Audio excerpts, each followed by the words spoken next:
ওকে, তাহলে আজকে আমাদের হচ্ছে এখন পাস মেডিসিন এমআরসিপি পার্ট 1 পরীক্ষার জন্য নেফ্রোলজি যে কোশ্চেন ব্যাংক আছে সেটা।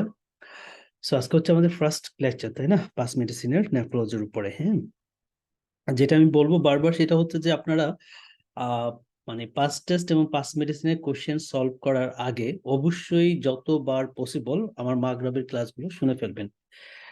হয়তো লক্ষ্য করছেন আমি অনেক কথাই কিন্তু পাস্ট টেস্ট ক্লাসের সময় বলছি, যে কথাগুলো আমি মাগরাবি যখন ক্লাস নিছি ওই ক্লাসগুলো ছিল তার সাথে কিন্তু মেইনলি একদম প্রতিটা কথাই কিন্তু ওইখানে ছিল। সেই জন্য মানে যদি ভালো করে থিওরিটিক্যাল ক্লাসগুলো আপনি করে ফেলেন, যেটা আমি বলবো যে চেষ্টা করবেন 2 দিনের মধ্যে একবার দেখে ফেলতে। এরপরে আবার 2 দিন বা 3 দিন যে সময় থাকে তার মধ্যে আবার একটু রিভাইজ করতে মাগরাবি ক্লাসগুলো।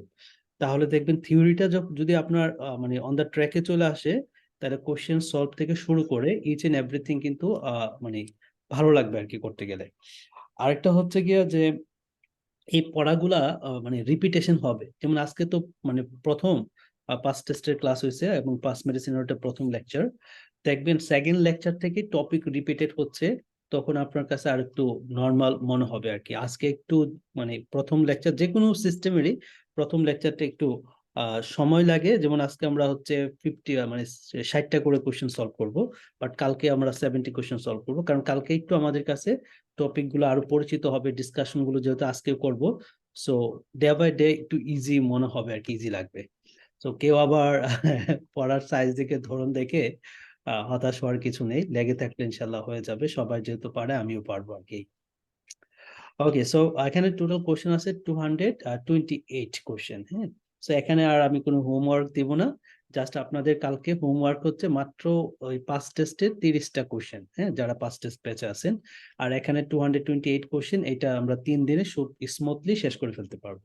ওকে, সো ফার্স্ট কোশ্চেন বলছে, হ্যাঁ, 25 years old man has renal biopsy due to the worsening renal function. So এখানে রিভিল হচ্ছে লিনিয়ার আইজিজি ডিপোজিশন হচ্ছে along the basement membrane. So আমরা যদি লিনিয়ার আইজিজি ডিপোজিশন পাই তাহলে আমাদের ডায়াগনোসিস কি হবে? Good syndrome. গুড পাস্টর ডিজিজ বা গুড পাস্টর সিনড্রোম। ওকে, সো এরকম রেনাল বায়োপসি রিলেটেড যত পয়েন্ট আছে সবগুলো একসাথে মানে পড়ে ফেলার চেষ্টা করবেন। লাইক দ্যাট হচ্ছে ধরেন আমরা যদি বলি যে মেমব্রেনাস গ্লোমেরুলোনেফ্রাইটিসের ক্ষেত্রে স্পাইক এন্ড ডোম অ্যাপিয়ারেন্স পাবো, আইজিজি এবং কমপ্লিমেন্টারি ডিপোজিশন পাই। এবং specially minimal change disease focal segmental glomerulosclerosis, ওই জায়গাতে ফিউশন অফ পোডোসাইট পাওয়া যায়। ওকে, সো এই যে পয়েন্টগুলো এগুলো কিন্তু ইম্পর্টেন্ট। তারপরে হচ্ছে আমাদের র্যাপিডলি প্রগ্রেসিভ যতগুলো ডিজিজেরই থাকবে সবগুলো হচ্ছে স্পেশালি আমাদের ক্রিসেন্ট্রিক ক্রিসেন্ট ফর্মেশন হবে। হ্যাঁ, বাহুন্স ক্যাপসুলে ক্রিসেন্ট ফর্মেশন হবে। সো ক্রিসেন্ট্রিক গ্লোমেরুলোনেফ্রাইটিস পাবো। তারপরে আইজিএনএফ্রোপিতে মেসেঞ্জিয়াল হাইপার পলিফারেশন হবে ডিউ টু আইজি এর ডিপোজিশন হয় বলে। স্পেশালি হ্যানোক্সলিন পারপুরাতে কিন্তু আইজি এর মেডিয়েটেড একটা ভাস্কুলারিটি ডিসঅর্ডার।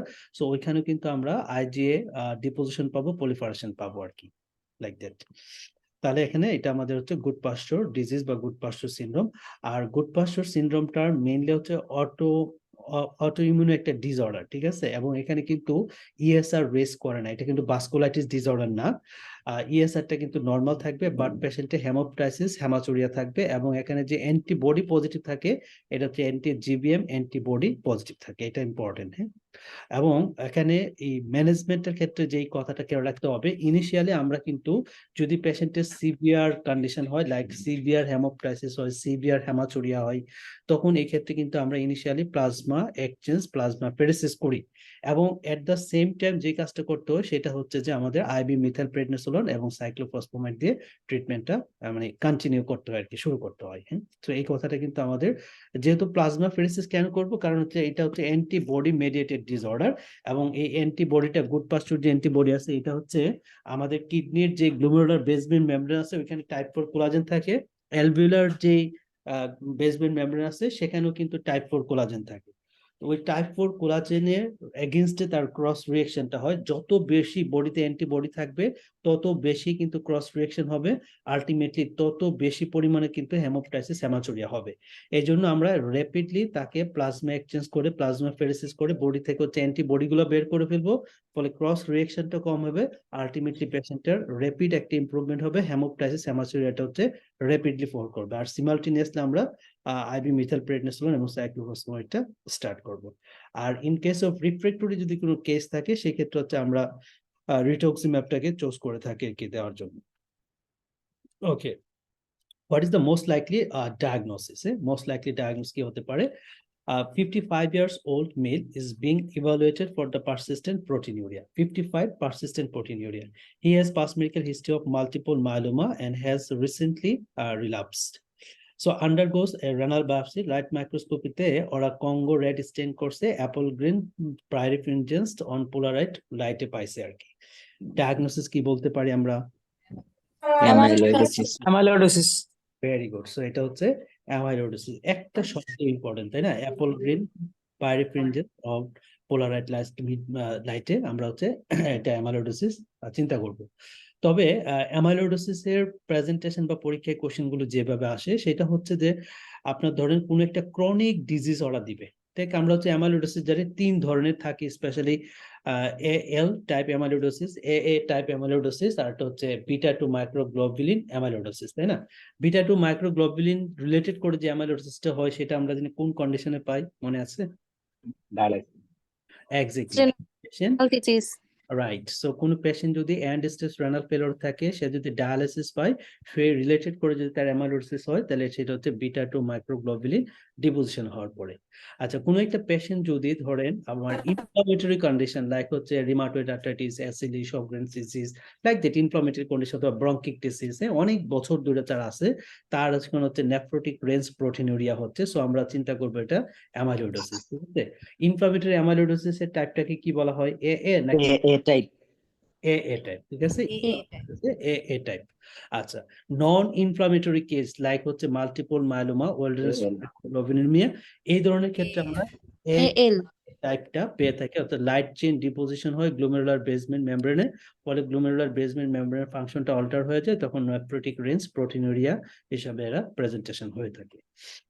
সো এই পয়েন্টগুলো কিন্তু অ্যামাইলোইডোসিস এর ইম্পর্টেন্ট। আরেকটা হচ্ছে আমরা এই যে বায়োপসি নিব, কঙ্গোরেড স্টেন করলে অ্যাপল গ্রিন বায়োফিনজেন্স পাবো, এটা হচ্ছে একটা পয়েন্ট। আর বায়োপসি স্পেসিমেনটা কোথায় থেকে নেই সেটা হচ্ছে আমরা রেকটাল বায়োপসিটা হচ্ছে আমরা নিয়ে থাকি। এছাড়া পেরি আম্বিলিকাল রিজনের ফ্যাট থেকেও আমরা হচ্ছে এই বায়োপসিটা করতে পারি, তবে রেকটালটাকে সবচেয়ে প্রায়োরিটি দেওয়া হয় আর কি, রেকটাল বায়োপসি নিয়ে করা হয়। সো এটা কিন্তু ইম্পর্টেন্ট, হ্যাঁ, কঙ্গোরাইট স্টেনটা কিন্তু আমাদের মনে রাখতে হবে মেনলি। আর অলওয়েজ খেয়াল রাখবেন, কোনো একটা কোশ্চেনে যদি বলে দেয় যে একটা পেশেন্ট 10 বছর ধরে, 15 বছর ধরে, 12 বছর ধরে ব্রঙ্কিটিসে ভুগতেছে, রিমাটয়েড আর্থ্রাইটিসে ভুগতেছে, মাল্টিপল মায়োলোমা আছে, তার সাথে যদি নেফ্রোটিক সিনড্রোমের প্রেজেন্টেশন দেয়, অলওয়েজ মাথার মধ্যে একটাই ডিডি নিয়ে নেবে, সেটা হচ্ছে অ্যামাইলোইডোসিস। কারণ অনেকদিন ইনফ্লামেটরি কন্ডিশন গুলা চলার পরে কিন্তু অ্যামাইলয়েড প্রোটিন গুলা ডিপোজিশন হওয়া শুরু হয় আর কি। Okay, a 45 years old man is with a history of alcoholic liver disease present with abdominal distension, and examination reveals that tense ascites which is drain. তাহলে tense ascites which is drain করা আছে। What is the appropriate type of diuretics to help prevent the recurrent of ascites? তাহলে liver cirrhosis, that means CLD এর একটা patient, তার এখন আমরা তার রিকারেন্ট অ্যাসাইটিস হচ্ছে, সেই অ্যাসাইটিসটা যেন না হয় ফার্দার প্রিভেন্ট করবে কি দিয়ে? অ্যালডোস্টেরন অ্যান্টাগনিস্ট, ডোপ diuretics, thiazide diuretics, osmotic diuretics, carbonic anhydrase inhibitor. Exactly, so এটা হচ্ছে অ্যালডোস্টেরন অ্যান্টাগনিস্ট, স্পেশালি আমরা স্পাইরোনোল্যাকটোনটা ইউজ করে থাকি, আমরা হচ্ছে এপ্লিরেননটাও দিয়ে থাকতে পারি। কেন দিব? কারণ আমরা যেটা জানি যে কোনো একটা পেশেন্টের যদি সিএলডি ডেভেলপ করে, সেই পেশেন্টের ক্ষেত্রে দেখা যায় আমাদের হাইপোভলিমিয়া ডেভেলপ করে ব্লাড ভেসেলের মধ্যে, যার ফলে হচ্ছে আমাদের রেনাল পারফিউশনটা হচ্ছে কমে যায়। আর রেনাল পারফিউশন যখন কমে যাবে তখন কিন্তু মেসেঞ্জার সেল থেকে রেনিন রিলিজ হওয়া শুরু করবে। রেনিন যখন রিলিজ হবে তখন রেনিন, অ্যানজিওটেনসিন, অ্যালডোস্টেরন যে সিস্টেমটা আছে সেই সিস্টেমটা অ্যাক্টিভেট হবে। তাহলে রেনিন, অ্যানজিওটেনসিন, অ্যালডোস্টেরন সিস্টেমটা যদি অ্যাক্টিভেট হয় তাহলে আলটিমেটলি হচ্ছে আমাদের এনজিওটেনসিনটা একদিকে গিয়ে হচ্ছে অ্যালডোস্টেরন অর্থাৎ অ্যাড্রেনাল গ্ল্যান্ড স্টিমুলেশন দিয়ে অ্যালডোস্টেরন সিক্রেশন করাবে। আর এই অ্যালডোস্টেরনটা আবার কিডনিতে যাবে, গিয়ে হচ্ছে আবার সে কিডনিতে ওয়াটার এবং সোডিয়াম রিঅ্যাবজর্পশন করাবে। এমনি পেশেন্টের মানে পেটের মধ্যে পানি জমতেছে, আবার যদি আমার অ্যালডোস্টেরন বেশি সিক্রেশন হয় তাহলে আবার দেখা যাবে ওয়াটার রিঅ্যাবজর্পশন হয়ে পেটের মধ্যে আরো অ্যাসাইটিসটা আরো অ্যাগ্রাভেট করবে বেশি। এই জন্য এই রিকারেন্ট অ্যাসাইটিসটা প্রিভেন্ট করতে হলে আমরা অ্যালডোস্টেরন অ্যান্টাগনিস্টটা হচ্ছে পেশেন্টকে দিব। এটা দিলে কি হবে, এটা দিলে যে কাজটা হবে আলটিমেটলি আমাদের যে অ্যান্টি ডায়াবেটিক হরমোন আছে স্পেশালি, ঠিক আছে, সেই অ্যান্টি ডায়াবেটিক হরমোনটা হচ্ছে আমাদের যে কিডনির যে পেরিটিউবুলার সেল থাকে সেখানে কিন্তু কাজ করতে পারবে না। ঠিক আছে, যদি কাজ করতে না পারে অ্যান্টি ডায়াবেটিক হরমোনটা, তাহলে আমাদের বডিতে ওয়াটার রিঅ্যাবজর্পশন হতে পারবে না, সোডিয়াম রিঅ্যাবজর্পশন হতে পারবে না, ফলে বেশি পরিমাণে ইউরিন হচ্ছে আমাদের প্রোডাকশন হবে, আর পেশেন্টটা হচ্ছে এই রিকারেন্ট অ্যাসাইটিস থেকে মুক্তি পাবে। তাহলে আমরা এটা একটু খেয়াল রাখবো, আমরা হচ্ছে অ্যাসাইটিস এ অ্যালডোস্টেরন অ্যান্টাগনিস্ট দিব। আর হচ্ছে এটা একটা ইম্পর্টেন্ট ক্লু যে আমাদের অ্যালডোস্টেরন যদি স্পারোলেকটিন যদি কোনো পেশেন্টকে দেয়, স্পেশাল একটা সাইড ইফেক্ট হয় সেটা হচ্ছে গাইনোকোমেশিয়া। আর যদি কোনো পেশেন্টে গাইনোকোমেশিয়া ডেভেলপ করে তখন সেক্ষেত্রে আমরা যেটা দিয়ে থাকি সেটা হচ্ছে আরেকটা অ্যালডোস্টেরন অ্যান্টাগনিস্ট আছে, নাম হচ্ছে এপ্লিরানন। এটা আবার গাইনোকোমেশিয়া কম করে আর কি, সেই জন্য হচ্ছে আমরা এটা দিয়ে থাকি। আর নিহা ক্লাসিফিকেশন অনুসারে হচ্ছে আমরা কার্ডিওলজিতে পড়বো যে আমরা একটা ক্রনিক বা স্টেবল হার্ট ফেলিওর ম্যানেজমেন্টের পেশেন্টকে ফার্স্ট স্টেপের ড্রাগ হচ্ছে আমরা এস ইনহিবিটর দেই, 2 নম্বর স্টেপের ড্রাগ হচ্ছে বিটা ব্লকার বিসোপ্রোলোল বা কার্বিডোলোল দেই, 3 নম্বর এজ এ মর্টালিটি বেনিফিট আছে সেই ক্ষেত্রে একটা ডায়াবেটিস দেই, নাম হচ্ছে স্পারোলেকটিন দেওয়া হয়ে থাকে। ঠিক আছে, এজ এ 3 নম্বর স্টেপে নিহা ক্লাস 4 এবং 5 এর পেশেন্ট গুলোকে, ক্রনিক হার্ট ফেলিওর পেশেন্টকে আমরা স্পারোলেকটিন দিয়ে থাকি। খুবই ইম্পর্টেন্ট এটা। 62 years old man present with the nocturia, hesitancy and terminal dribbling হচ্ছে, হ্যাঁ, তার নকচুরিয়া আছে, হেজিটেন্সি আছে এবং টার্মিনাল ড্রিবলিং আছে। প্রোস্টেট এক্সামিনেশন করছে, reveal moderately enlarge prostate with no irregular feature. তাহলে এনলার্জমেন্ট অফ দ্য প্রোস্টেট আছে, তাই না? তাহলে আমরা বুঝে গেলাম যে পেশেন্টের diagnosis benign enlargement of the hyperplasia of the prostate, যার জন্য তার একটা অবস্ট্রাকটিভ ফিচার ডেভেলপ করছে, নকচুরিয়া, হেজিটেন্সি, টার্মিনাল ড্রিবলিং হচ্ছে। টার্মিনাল ড্রিবলিংটা কিন্তু খুবই ইম্পর্টেন্ট, মানে ফ্লো স্লো হয়ে যাওয়া, টার্মিনাল ড্রিবলিং থাকা, এগুলো কিন্তু স্পেশালি অবস্ট্রাকটিভ ফিচার ইন্ডিকেট করে। ইরেগুলার ফিচার্স ওয়েল ডিফাইন্ড মিডিয়ার সালকাস আছে। আচ্ছা, ইরেগুলার যেহেতু নাই তার মানে কোনো ক্যান্সার হয় না আর কি, আর পিএস এর মানটা নরমাল আছে। What is the most appropriate management? Alpha 1 antagonist, 5 alpha reductase inhibitor, non-urgent referral for the transurethral resection of the prostate, empirical treatment for CIPRO, urgent referral to the urology. Alpha 1 antagonist. তাহলে আমরা কি দিব? alpha 1 antagonist. Alpha 1 antagonist. তো আমরা এই পেশেন্টকে দিব হচ্ছে আলফা 1 অ্যান্টাগনিস্ট, দ্যাট মিন্স হচ্ছে ট্যামসোলোসিন, যেটা এটা বা আলফা জোসিন বা ডক্সাজোসিন এগুলো হচ্ছে আমরা দিয়ে থাকি। স্পেশাল ট্যামসোলোসিনটা আমরা হচ্ছে ইউজ করে থাকি। এটা কি করে? আলফা 1 ব্লকারটা হচ্ছে যে স্মুথ মাসল থাকে সেটার হচ্ছে কন্ট্রাকশন করে, যার ফলে হচ্ছে মানে কন্ট্রাকশন করলে প্রোস্টেটটা একটু সিঙ্কেজ করে, ফলে হচ্ছে ইজিলি ইউরিনটা পাস হইতে পারে। অর্থাৎ অ্যাকিউট সিমটোমেটিক রিলিফের ক্ষেত্রে এটা খুব ভালো কাজ করে আর কি, হ্যাঁ। আর সাথে যদি আমরা আলফা 1 অ্যান্টাগনিস্টের সাথে আমরা অনেক সময় ফিনেস্টেরয়েডটা অ্যাড করে থাকি, বাট ফিনেস্টেরয়েডটা যে কাজটা করে টেস্টোস্টেরনকে ডাইহাইড্রোটেস্টোস্টেরনে হতে দেয় না। এই ডাইহাইড্রোটেস্টোস্টেরনটা যে কাজ করতো সেটা হচ্ছে গিয়া প্রোস্টেটিক হাইপারপ্লাসিয়া করতে হেল্প করতো আর কি।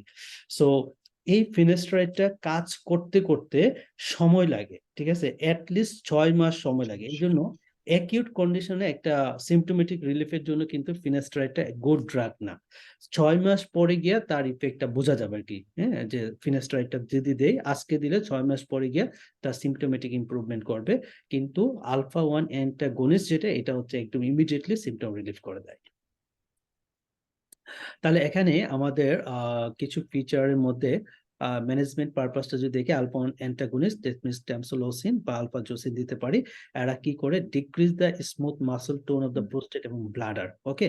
এবং এটা হচ্ছে আমরা ফার্স্ট লাইন ট্রিটমেন্ট হিসাবে এই অবস্ট্রাকটিভ ব্লাডার পেশেন্টের ক্ষেত্রে হচ্ছে দিয়ে থাকি আর কি। আর যেহেতু এটা আলফা ব্লকার, পুরুষরা হাইপোটেনশন, ডিজিনেস, ড্রাই মাউথ বা ডিপ্রেশন এগুলো করে থাকে। ফিনেস্টেরয়েড যেটা 5 আলফা 1 রিডাকটেস ইনহিবিটর, এটা কিন্তু মেকানিজমটা পরীক্ষা আসে।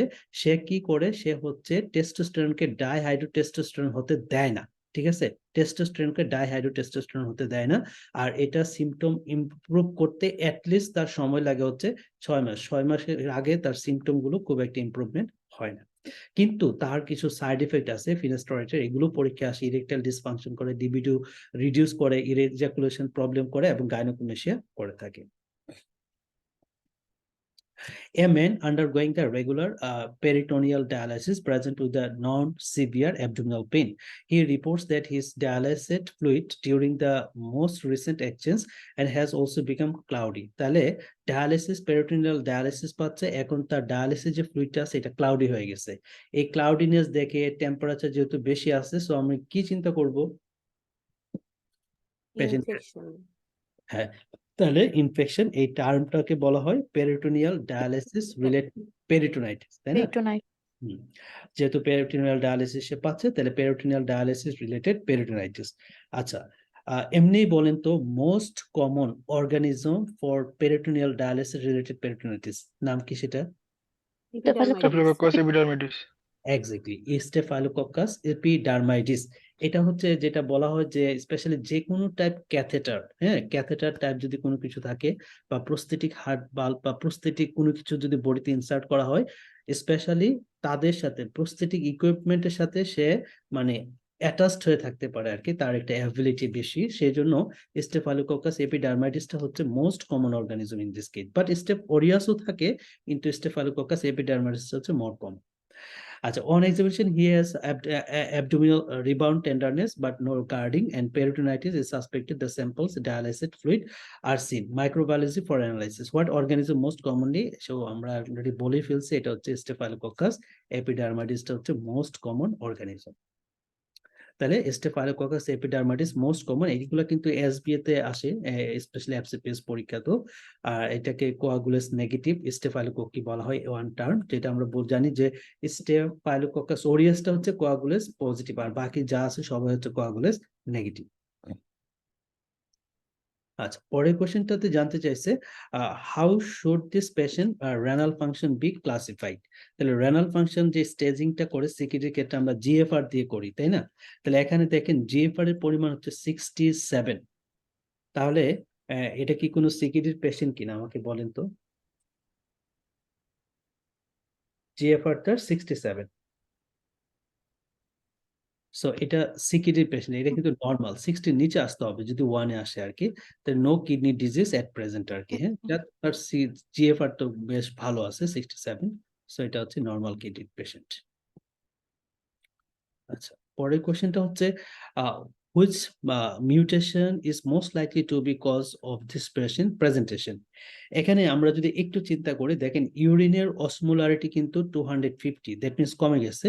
Following administration of the desmopressin of the urine osmolarity recheck করছে, তাহলে ইনিশিয়াল অসমোলারিটি হচ্ছে 250, তারপরে রিচেক করছে, রিচেক করার পরে তার অসমোলারিটি ডেসমোপ্রেসিন কিন্তু পেশেন্টকে দিছে, হ্যাঁ, ভ্যাসোপ্রেসিন ডেসমোপ্রেসিন দিছে, দেওয়ার পরও কোনো ইমপ্রুভমেন্ট হয় নাই, 275 হয়েছে, জাস্ট লাইট, এটা কোনো মানে মেজর কোনো ইমপ্রুভমেন্ট না। তাহলে এইটুকু অংশ দিয়ে আমরা ডায়াগনোসিস যদি চিন্তা করি কি হতে পারে? Nephrogenic Cranial diabetes. Cranial nephrogenic diabetes. So এটা হচ্ছে নেফ্রোজেনিক ডায়াবেটিস ইনসিপিটাস। Diabetes. কেন? আমরা জানি ডায়াবেটিস ইনসিপিটাস দুই টাইপের থাকে, তাই না? একটা হচ্ছে ক্রেনিয়াল আর একটা হচ্ছে নেফ্রোজেনিক ডায়াবেটিস ইনসিপিটাস। তো ক্রেনিয়ালের ক্ষেত্রে যেটা হয় গিয়ে আমাদের পিটুইটারি গ্ল্যান্ড থেকে, স্পেশালি পোস্টেরিয়র পিটুইটারি, যেটা এখান থেকে হচ্ছে অ্যান্টিডায়ারেটিক হরমোনটা রিলিজ হয় না বা থাকে না, অ্যাবসেন্ট, হ্যাঁ। এটা এনি কারণ, মানে যে কোনো কারণ হতে পারে, লাইক সার্জারি টার্জারি যদি হয়, হেড ইনজুরি যদি হয়, সেই ক্ষেত্রে হতে পারে স্পেশালি। তো কিন্তু আমাদের যে কিডনির নেফ্রন আছে, সেখানে যে রিসেপ্টর গুলো আছে সেইগুলো কিন্তু ইনটেক থাকে, হ্যাঁ, ইনটেক থাকে।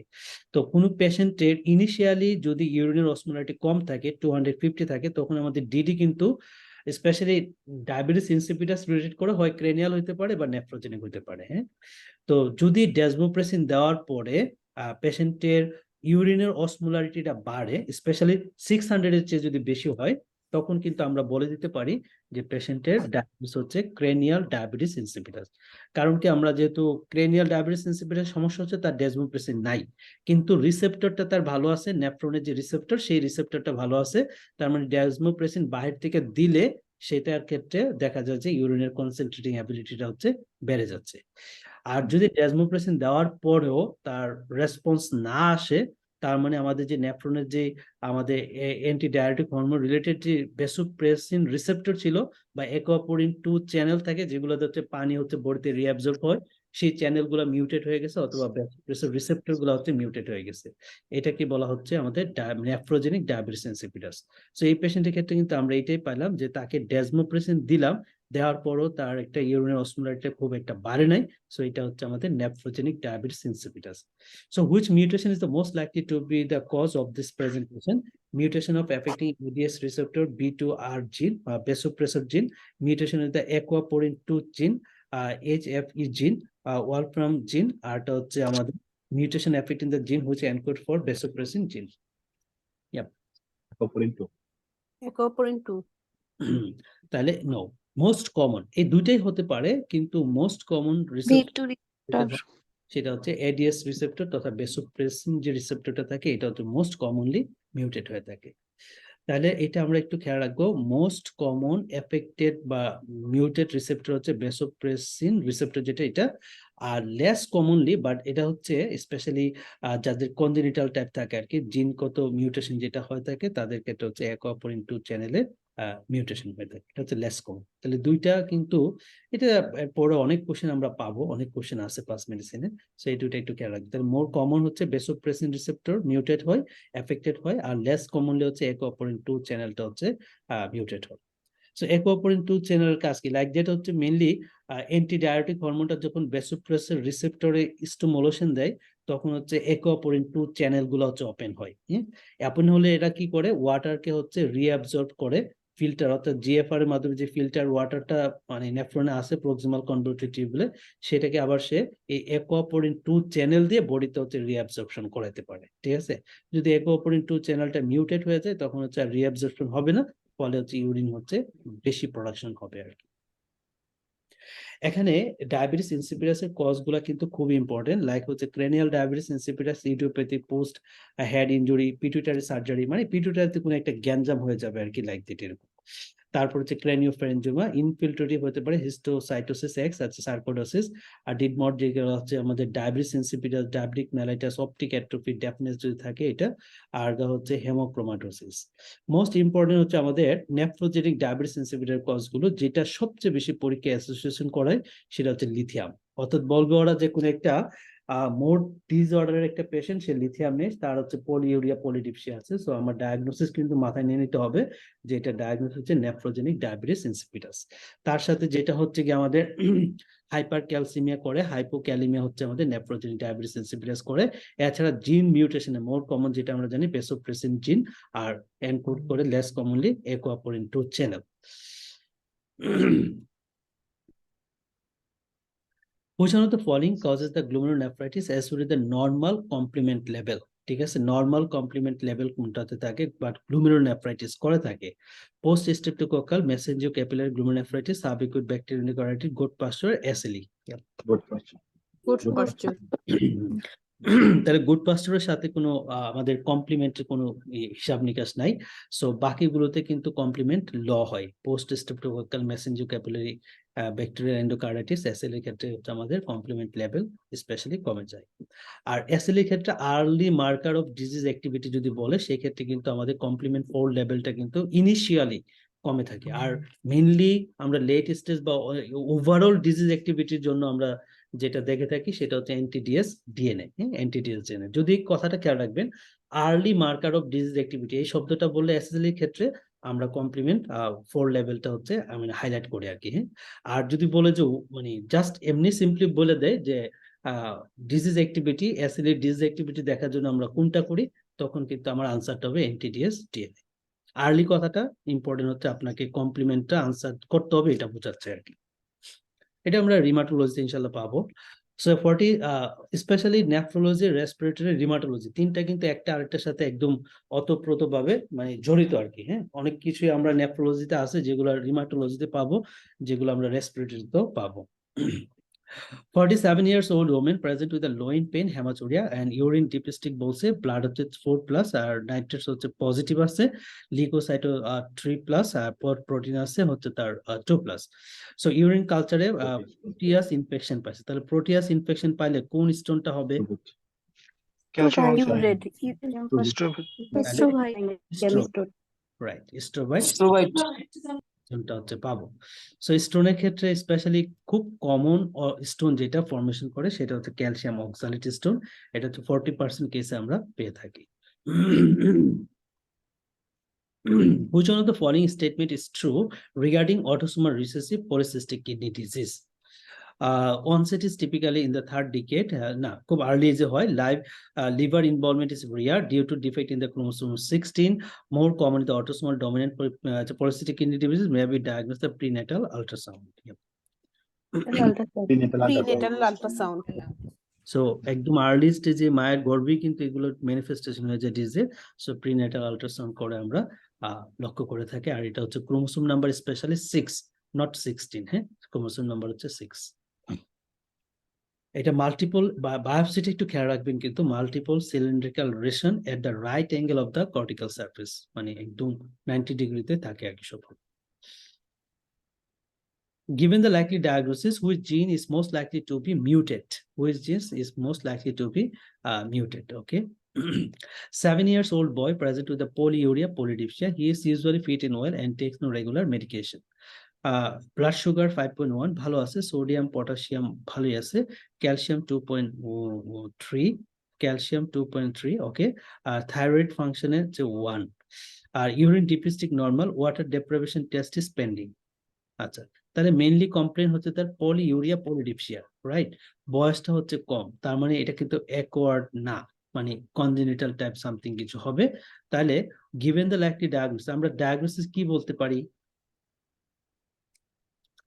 কনজেনিটাল ইস্যুতে ডায়াবেটিস ইনসিপিডাস কোনটা? সো ডায়াবেটিস ইনসিপিডাসে কোনটা হবে? ক্রেনিয়াল হবে নাকি নেফ্রোজেনিক হবে? Cranial. No no no no no no, receptor gene mutate হয় কোন জায়গায়? আচ্ছা, নেফ্রোজেনিক। Nephrogenic, aquaporine. রাইট, তাহলে নেফ্রোজেনিকে কিন্তু আপনার কনজেনিটাল হওয়ার সম্ভাবনা বেশি, যেহেতু বেশি। বয়সটা হচ্ছে কম সেই জন্য আর কি। তাহলে এই রিসেপ্টর গুলোর মধ্যে কোনটা হবে মিউটেট কমনলি? ABPR. এটা হচ্ছে বেসোপ্রেসিন রিসেপ্টর, যেটা এটা হচ্ছে মেইনলি মিউটেট হবে আর কি।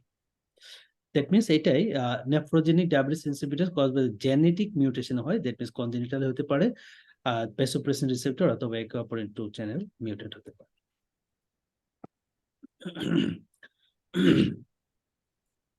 Okay, so 48-year-old man known to have the long-standing problem with the alcohol excess and has been referred to the hepatology with the abdominal swelling. তাহলে alcoholic patient abdominal swelling আছে, তাই না?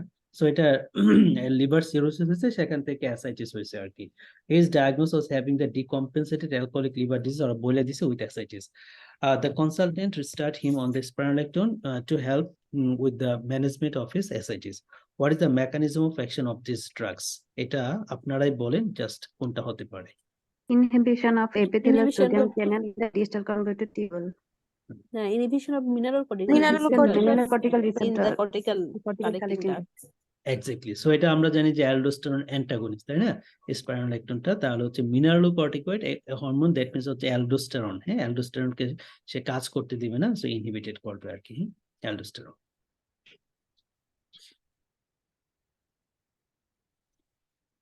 ওকে।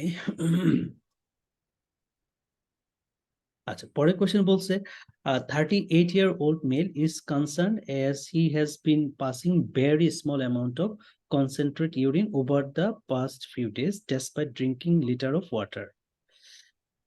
He has just finished a course of antibiotics of tonsillitis and is feeling generally well in himself. He is apyrexial and has blood pressure 150/100 and blood pressure reading and kidney function test have been normal.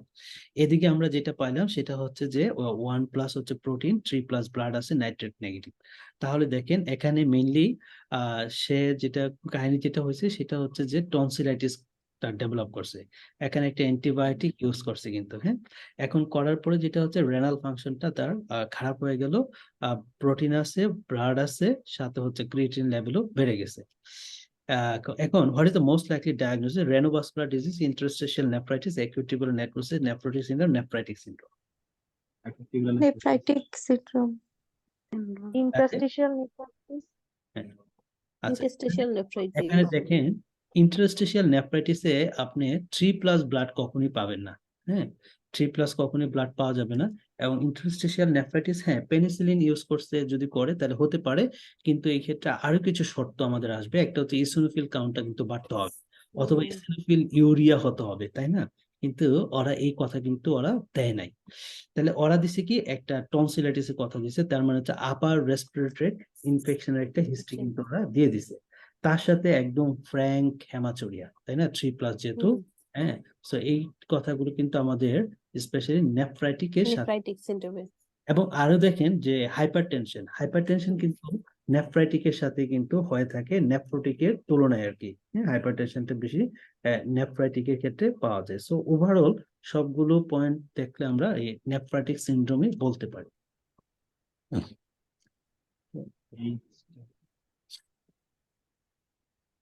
আচ্ছা,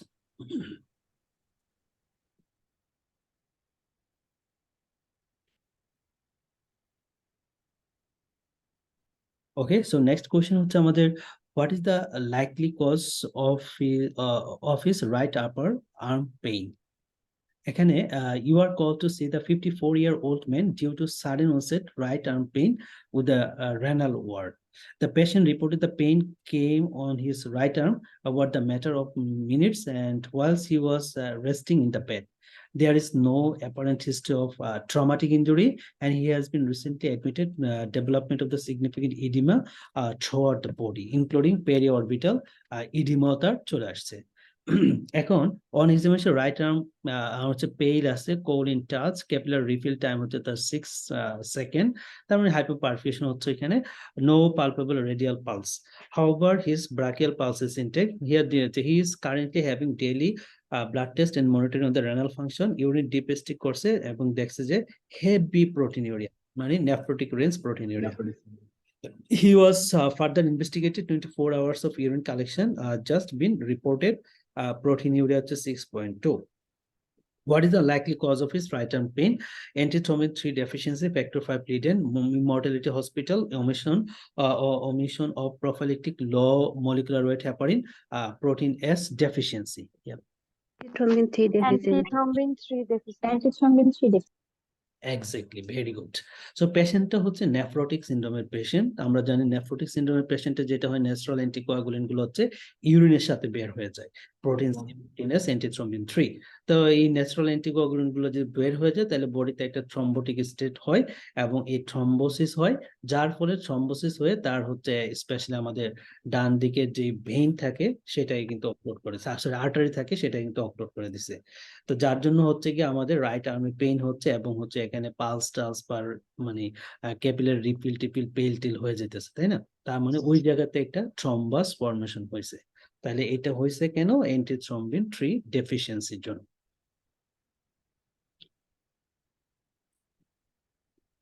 19-year-old man present for routine renal flow-up, and he has a long-standing history of polyuria and polydipsia since childhood.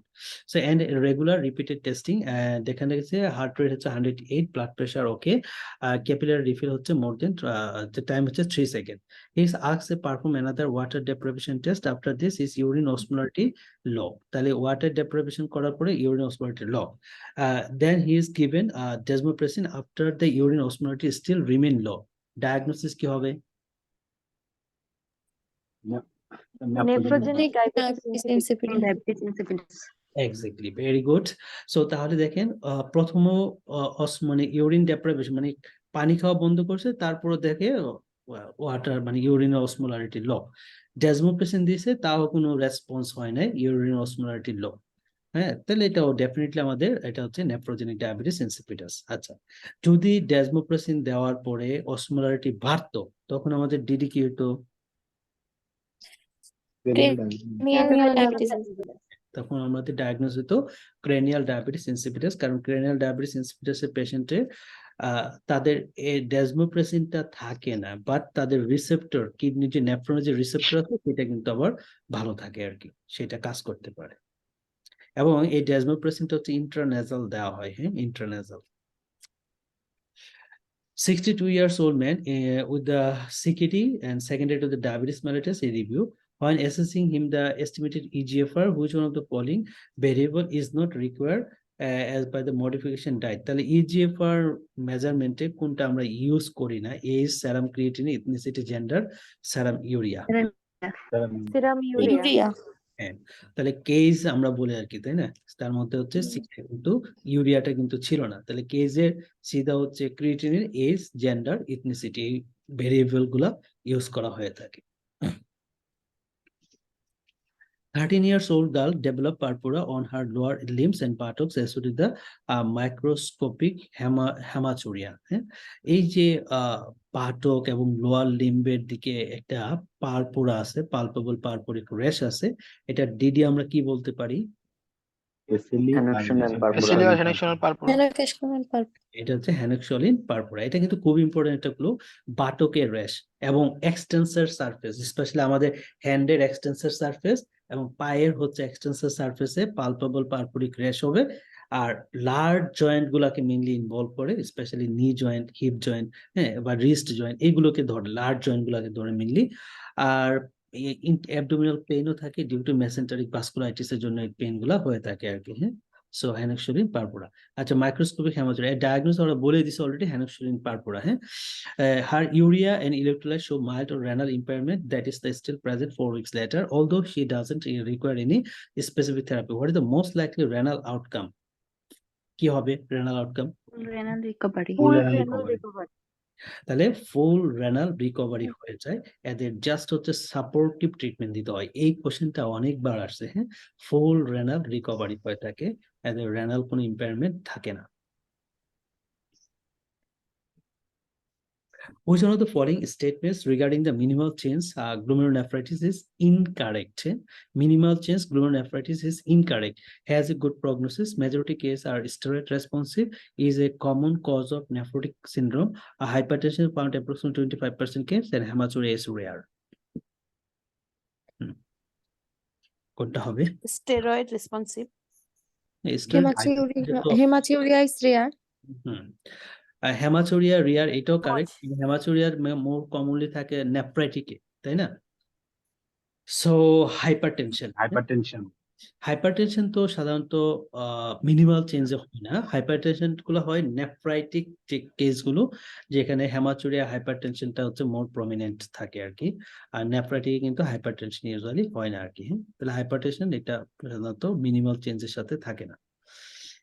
ওকে, এখানে আমাদের renal বায়োপসির যে ফাইন্ডিংটা fusion of পোডোসাইট, এই কথাটা কিন্তু important, এবং এটা DD কিন্তু দুইটা চলে আসে, একটা হচ্ছে এফএসজিএস আর একটা হচ্ছে ডিজিজ। হাইলি রেসপন্সিভ এবং স্টেরয়েড হচ্ছে তার মেইন ট্রিটমেন্ট। প্রগনোসিস ভালো। Each of the following is a risk factor for renal stone formation except কোনটাতে renal stone formation হয় না? Renal tubular acidosis, cadmium, hyperparathyroidism, dehydration, cystinosis. Yeah. সিস্টেনোসিস। তাহলে stone formation হয় Sistine ইউরিয়াতে, ঠিক আছে? সিস্টিন ইউরিয়া মানে ইউরিনের সাথে সিস্টিন যখন পাস হয় তখন এটা ডিপোজিট হয়ে স্টোন ফর্ম করে, বাট নট সিস্টেনোসিস। হ্যাঁ, আর রেনাল টিউবুলার অ্যাসিডোসিসের মধ্যে টাইপ 2 রেনাল টিউবুলার অ্যাসিডোসিস, যেটা না সরি টাইপ 1 রেনাল টিউবুলার অ্যাসিডোসিসটা কিন্তু স্টোনের সাথে রিলেটেড। ওকে, আর হাইপারপ্যারাথাইরয়েডিজম এগুলো তো স্টোনের সাথে, ডিহাইড্রেশন স্টোনের একটা কজ। তাহলে cystinosis, cystinuria not cystinosis is a risk factor for renal stone formation.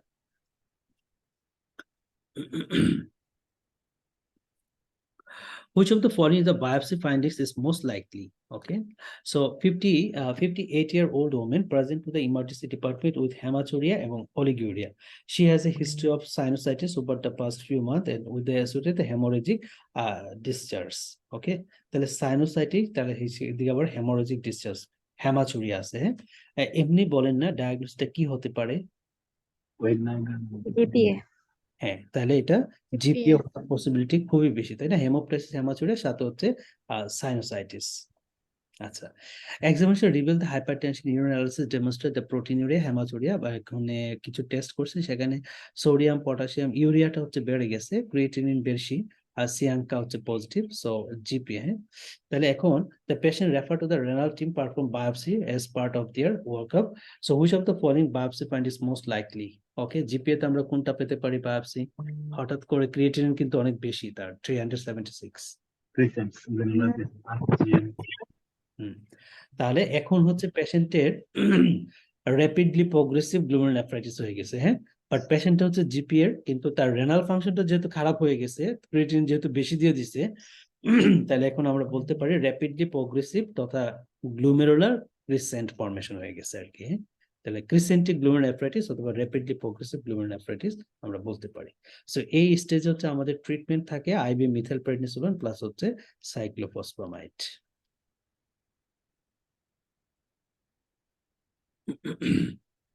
Okay, 58-year-old woman present with the emergency department with hematuria and oliguria. He has a history of sinusitis. Same question.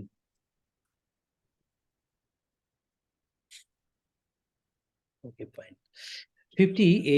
5 years old boy stayed in the emergency department due to lethargy and the pallor. There is no recent history of diarrhea. The following results are obtained. So, তার কোনো diarrhoea নাই। এখানে haemoglobin কম, platelet কম, urea বেশি এবং creatinine কিন্তু বেশি। ইউরিয়ালাইসিস রিভিল প্রোটিনিউরিয়া এবং haematuria. What is the most appropriate management? IV cyclophosphamide, ciprofloxacin, oral prednisolone, IV methylprednisolone followed by oral prednisolone, plasma exchange. Plasma exchange.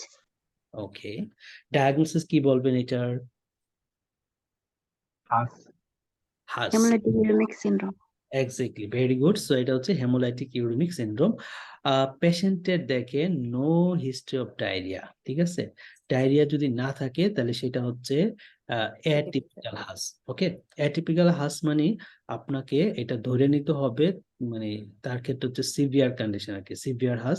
এবং অ্যাটিপিক্যাল হাসের মেইনলি ট্রিটমেন্ট করা হয় কিন্তু প্লাজমা এক্সচেঞ্জ। আর সাধারণত diarrhoea ডুরিয়া থাকলে mainly তো supportive ট্রিটমেন্টের সাথে প্লাজমা এক্সচেঞ্জটা, যদি সিভিয়ার কেস হয় ডায়রিয়ার ক্ষেত্রে আমরা প্লাজমা এক্সচেঞ্জ করতে পারি, but atypical HUS severe condition, so আমরা হচ্ছে প্লাজমা এক্সচেঞ্জটাকে প্রায়োরিটি দেই।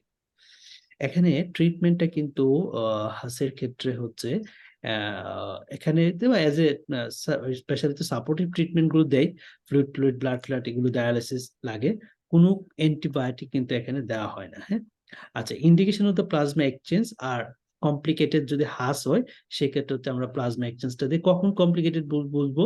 যদি তার মানে দেখা যায় যে রেনাল ফাংশনটা খুব বেশি খারাপ হয়ে গেছে, তার হচ্ছে হেমোলাইসিস বেশি হচ্ছে, হিমোগ্লোবিন খুব বেশি কমে গেছে, সেই ক্ষেত্রে হচ্ছে আমাদের এটা চিন্তা করবো, এটা হচ্ছে আমাদের মানে সিভিয়ার হাস তথা কমপ্লিকেটেড। টিপিক্যাল হাস যদিও হয়, সিভিয়ার কন্ডিশন যদি থাকে সেক্ষেত্রে আমরা কিন্তু প্লাজমা এক্সচেঞ্জটা করতে পারি। আরেকটা হচ্ছে যদি অ্যাটিপিক্যাল হাস হয়, ঠিক আছে, অ্যাটিপিক্যাল হাস মানে স্পেশালি মানে একদম বোঝার জন্য আর কি, ডায়রিয়া ছাড়া অন্য কোনো কারণে, মানে এটা নর্মালি বোঝার জন্য, স্পেশালি তো ওরা ডায়রিয়াটাই দেয়, তো সেকেন্ডারি কোনো যদি কজ না থাকে সেইগুলোকে বলা হয় থাকে অ্যাটিপিক্যাল হাস। তো অ্যাটিপিক্যাল হাস গুলো হচ্ছে মেইনলি কমপ্লিমেন্ট ডিসরেগুলেশনের জন্য, কমপ্লিমেন্টের উল্টাপাল্টা কাজের জন্য হচ্ছে হেমোলাইসিসটা হয়। স্পেশালি কমপ্লিমেন্ট 5 মেডিয়েটেড করে রেড সেল মেমব্রেন গুলো হচ্ছে ভেঙে যায়। তো এই কমপ্লিমেন্ট 5টাকে ইনহিবিট করার জন্য এই ইকুলিজুমাব যেটা, এই বায়োলজিক্সটা হচ্ছে ইউজ করা হয়ে থাকে স্পেশালি অ্যাটিপিক্যাল হাসের ক্ষেত্রে, অথবা আমরা প্লাজমা এক্সচেঞ্জটাও স্পেশালি করতে পারি আর কি। বাট প্লাজমা এক্সচেঞ্জ থেকে ইকুলিজুমাবটা হচ্ছে একদম স্পেসিফিক ইনহিবিটর, তো মানে কমপ্লিমেন্ট 5কে ইনহিবিট করতে পারে, সেই জন্য হচ্ছে ইকুলিজুমাবটাকে বর্তমানে লেটেস্ট ট্রিটমেন্ট এটা অ্যাড করছে আর কি, আগে এটা ছিল না, এটা লেটেস্টলি অ্যাড করছে। What is the most likely underlying pathology? Most likely underlying pathology, glucose তার নেগেটিভ, pH 6, প্রোটিন হচ্ছে 3+, ওকে। আর এদিকে নাইট্রেট টাইট্রেট নিউক্লিওসাইড ব্লাড নাই। 32 years old man, জিপির কাছে আসছে, swelling of his feet and hand, swelling, feeling lethargy, তার periorbital oedema আছে, pitting oedema আছে, ওকে, শিফটিং ডালনেস আছে এবং coarse crackles on the auscultation of the lungs. তাহলে 32 বছরের একটা পেশেন্টের অনেকটা নেফ্রোটিক সিনড্রোমের মতো ফিচার। তাহলে এই পেশেন্টের ডায়াগনোস আমরা কি বলতে পারি? এফএসজিএস নাকি মিনিমাল চেস্ট নাকি মেসেঞ্জার ক্যাপিলারি গ্লোমেরুলারনেফ্রাইটিস, কোনটা বলবেন? FSGS. Most common hmm,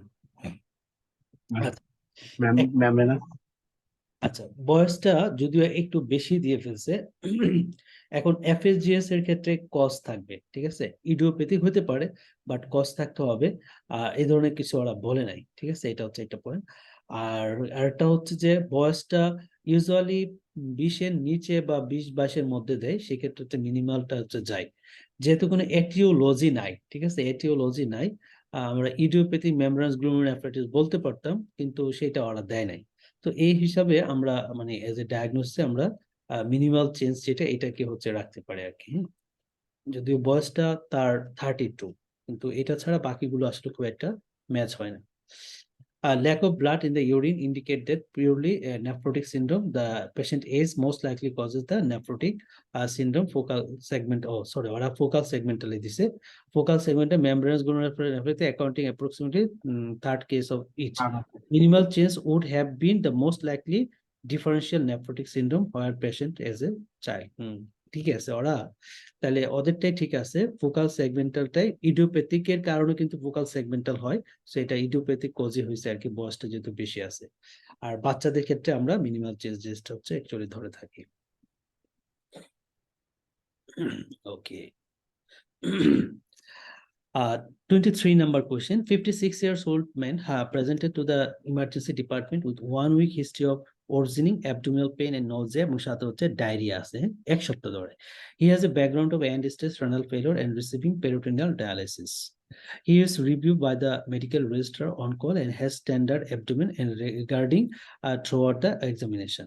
There is a raised lactate on his venous blood gas. তাহলে এখানে পেরিটোনিয়াল ডায়ালিসিস পাচ্ছে পেশেন্টটা, এখন তার হচ্ছে অ্যাবডোমিনাল টেন্ডারনেস চলে আসছে, তাই না? তাহলে আমরা এটা ডিডি কি বলতে পারি একটা,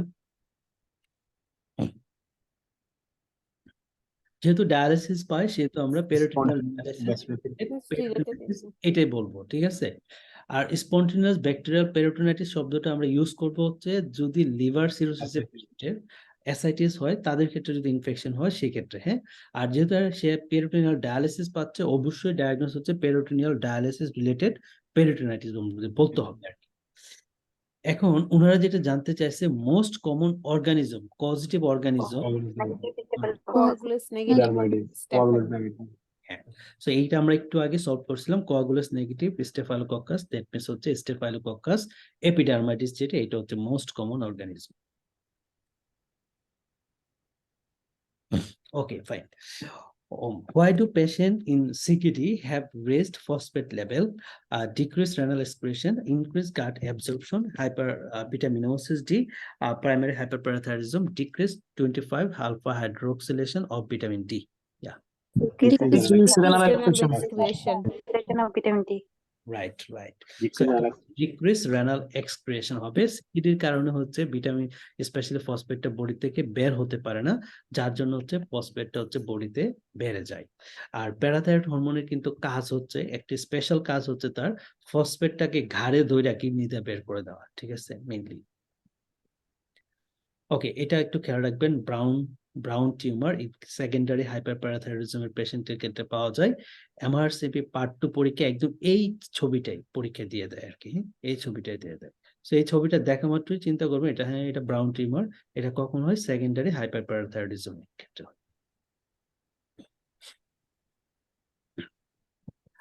You review a 42-year-old woman 6 weeks following the renal transplant for FSGS. Following the procedure, she was discharged on a combination of tacrolimus, mycophenolate, and prednisolone. She was presented with a 5 days history of feeling generally unwell, anorexia, fatigue, arthralgia. Examinations, the sclera is jaundice and she has widespread lymphadenopathy, hepatosplenomegaly. What is the most likely diagnosis? Hepatitis C, Epstein barbarus, HIV, hepatitis B, cytomegalovirus. Very good. তাহলে আমরা যেটা জানি যে কোনো পেশেন্টের renal transplant যদি করা হয়, উইদিন রেনাল ট্রান্সপ্লান্টের 2 মান্থের মধ্যে ওই পেশেন্টের যদি ফ্লু লাইক সিমটম থাকে, ঠান্ডা কাশি, হাসি বাসি, লিম্ফ নোড আসতেছে, তখনই অবশ্যই আমি মাথায় নিব ডায়াগনোস হচ্ছে সাইটোমেগালোভাইরাস। আর সাইটোমেগালোভাইরাসের ট্রিটমেন্ট আমরা করে থাকি হচ্ছে ফর 14 ডেজ, তারপর হচ্ছে valganciclovir switch for 200 days. Right. So এটা একটু খেয়াল রাখবো আমরা, স্পেশালি ট্রান্সপ্লান্ট করার সময় যে অ্যান্টিজেনিক ম্যাচিং গুলা ডিআরটা হচ্ছে একদম ফার্স্ট প্রায়োরিটি ম্যাচিং করে নিতে হবে, তারপরে বি, তারপর হচ্ছে এ।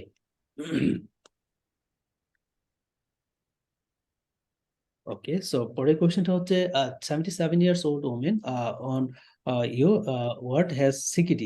Blood result is below and you have been asked to prescribe the suitable therapy. এখানে ফসফেট লেভেল হচ্ছে বেড়ে গেছে, প্যারাথাইরয়েড হরমোনের পরিমাণ বেড়ে গেছে। আচ্ছা, so of the following which is the most likely correct vitamin D deficiency in your patient?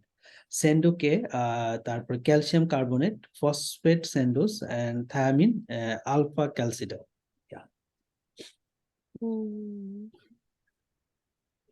কোন ভিটামিনের ডেফিসিয়েন্সি হবে? সিকিডির ক্ষেত্রে কোন ভিটামিনের ডেফিসিয়েন্সি থাকে সিকিডির পেশেন্টে? Lucicated patient. Alpha calcium Alpha calcidiol. Exactly. So সিকিডিতে যেটা আমরা জানি সেটা হচ্ছে যে আমাদের বডিতে ওয়ান হাইড্রোক্সিলেজ যে এনজাইমটা, সেটা সিকিডি পেশেন্টের ক্ষেত্রে প্রোডাকশন হয় না, ঠিক আছে, ওয়ান আলফা হাইড্রোক্সিলেজ। তো আমাদের স্কিনে যেটা পড়ে সেটা তো আমাদের কিডনিতে যায় যে ভিটামিনটা, তাই না? স্কিনে সানলাইট পড়ার পরে ভিটামিন ডি কিডনিতে যাওয়ার পরে ফার্স্ট হচ্ছে 25 হাইড্রোক্সিক্লোক্যালসিফেরল যেটা হয়, সেটাকে ওয়ান আলফা হাইড্রোক্সিলেজ এনজাইমের মাধ্যমে অ্যাক্টিভ ভিটামিন ডি তে কনভার্ট করতে হয় করে। তো তখন সেটার নাম হয় 125 ডাইহাইড্রোক্সিক্লোক্যালসিফেরল।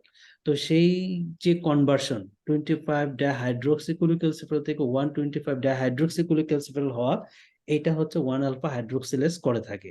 তো যেহেতু সিকিডি পেশেন্টে ওয়ান আলফা হাইড্রোক্সিলেজ থাকে না, সেজন্য তার ক্ষেত্রে হচ্ছে active vitamin D, that means alpha ক্যালসিডলটা হচ্ছে একটা অ্যাক্টিভ ভিটামিন ডি, তাহলে তার ক্ষেত্রে হচ্ছে অ্যাক্টিভ ভিটামিন ডি হবে না। আর অ্যাক্টিভ ভিটামিন ডি না থাকার কারণে এই পেশেন্টের ক্ষেত্রে বডিতে তার সেরামের মধ্যে ভিটামিন ডির পরিমাণ কম থাকে, ক্যালসিয়ামের পরিমাণ কম থাকে, ফলে প্যারাথাইরয়েড গ্ল্যান্ড হচ্ছে স্টিমুলেটেড হয়, তখন প্যারাথাইরয়েড হরমোন বেশি বেশি রিলিজ হয়। আর যেহেতু সিকিডি পেশেন্ট, সো পেশেন্টের ফসফেট হচ্ছে বের হতে পারে না কিডনি দিয়ে। প্যারাথাইরয়েড হরমোন কিন্তু তার কাজ হচ্ছে ফসফেটটাকে বের করে দেওয়া ইউরিনের সাথে, কিন্তু প্যারাথাইরয়েড হরমোন বেশি আসছে, বাট কিডনি নষ্ট থাকার কারণে, রাস্তা না থাকার কারণে ফসফেটকে সে বের করতে পারে না। সেই জন্য সেকেন্ডারি হাইপার প্যারাথাইরয়েডিজমের পেশেন্টের ক্ষেত্রে দেখা যায় ফসফেট এবং প্যারাথাইরয়েড হরমোন রেস করে, আর তাদের ক্ষেত্রে ক্যালসিয়াম ও ভিটামিন ডি হচ্ছে কম থাকে।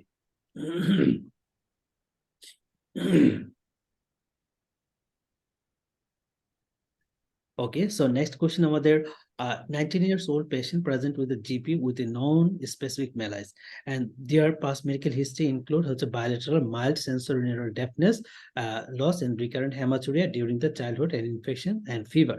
তাহলে এটা হিয়ারিং লস, হেমাচুরিয়া আছে, হ্যাঁ, এবং সাথে আরেকটু বলতে যে চোখে টোকে দেখে না আর কি, হ্যাঁ। তো ওরা না বললে demonstrate the splitting of the lamina densa of the electron microscopy. Diagnosis কি বলবেন? Alport syndrome. ওকে, ওরা অ্যালপোর্ট সিন্ড্রোমের ইনহেরিটেন্সটা জানতে চাইছে, কি ধরনের জানি inheritance? X-linked dominant.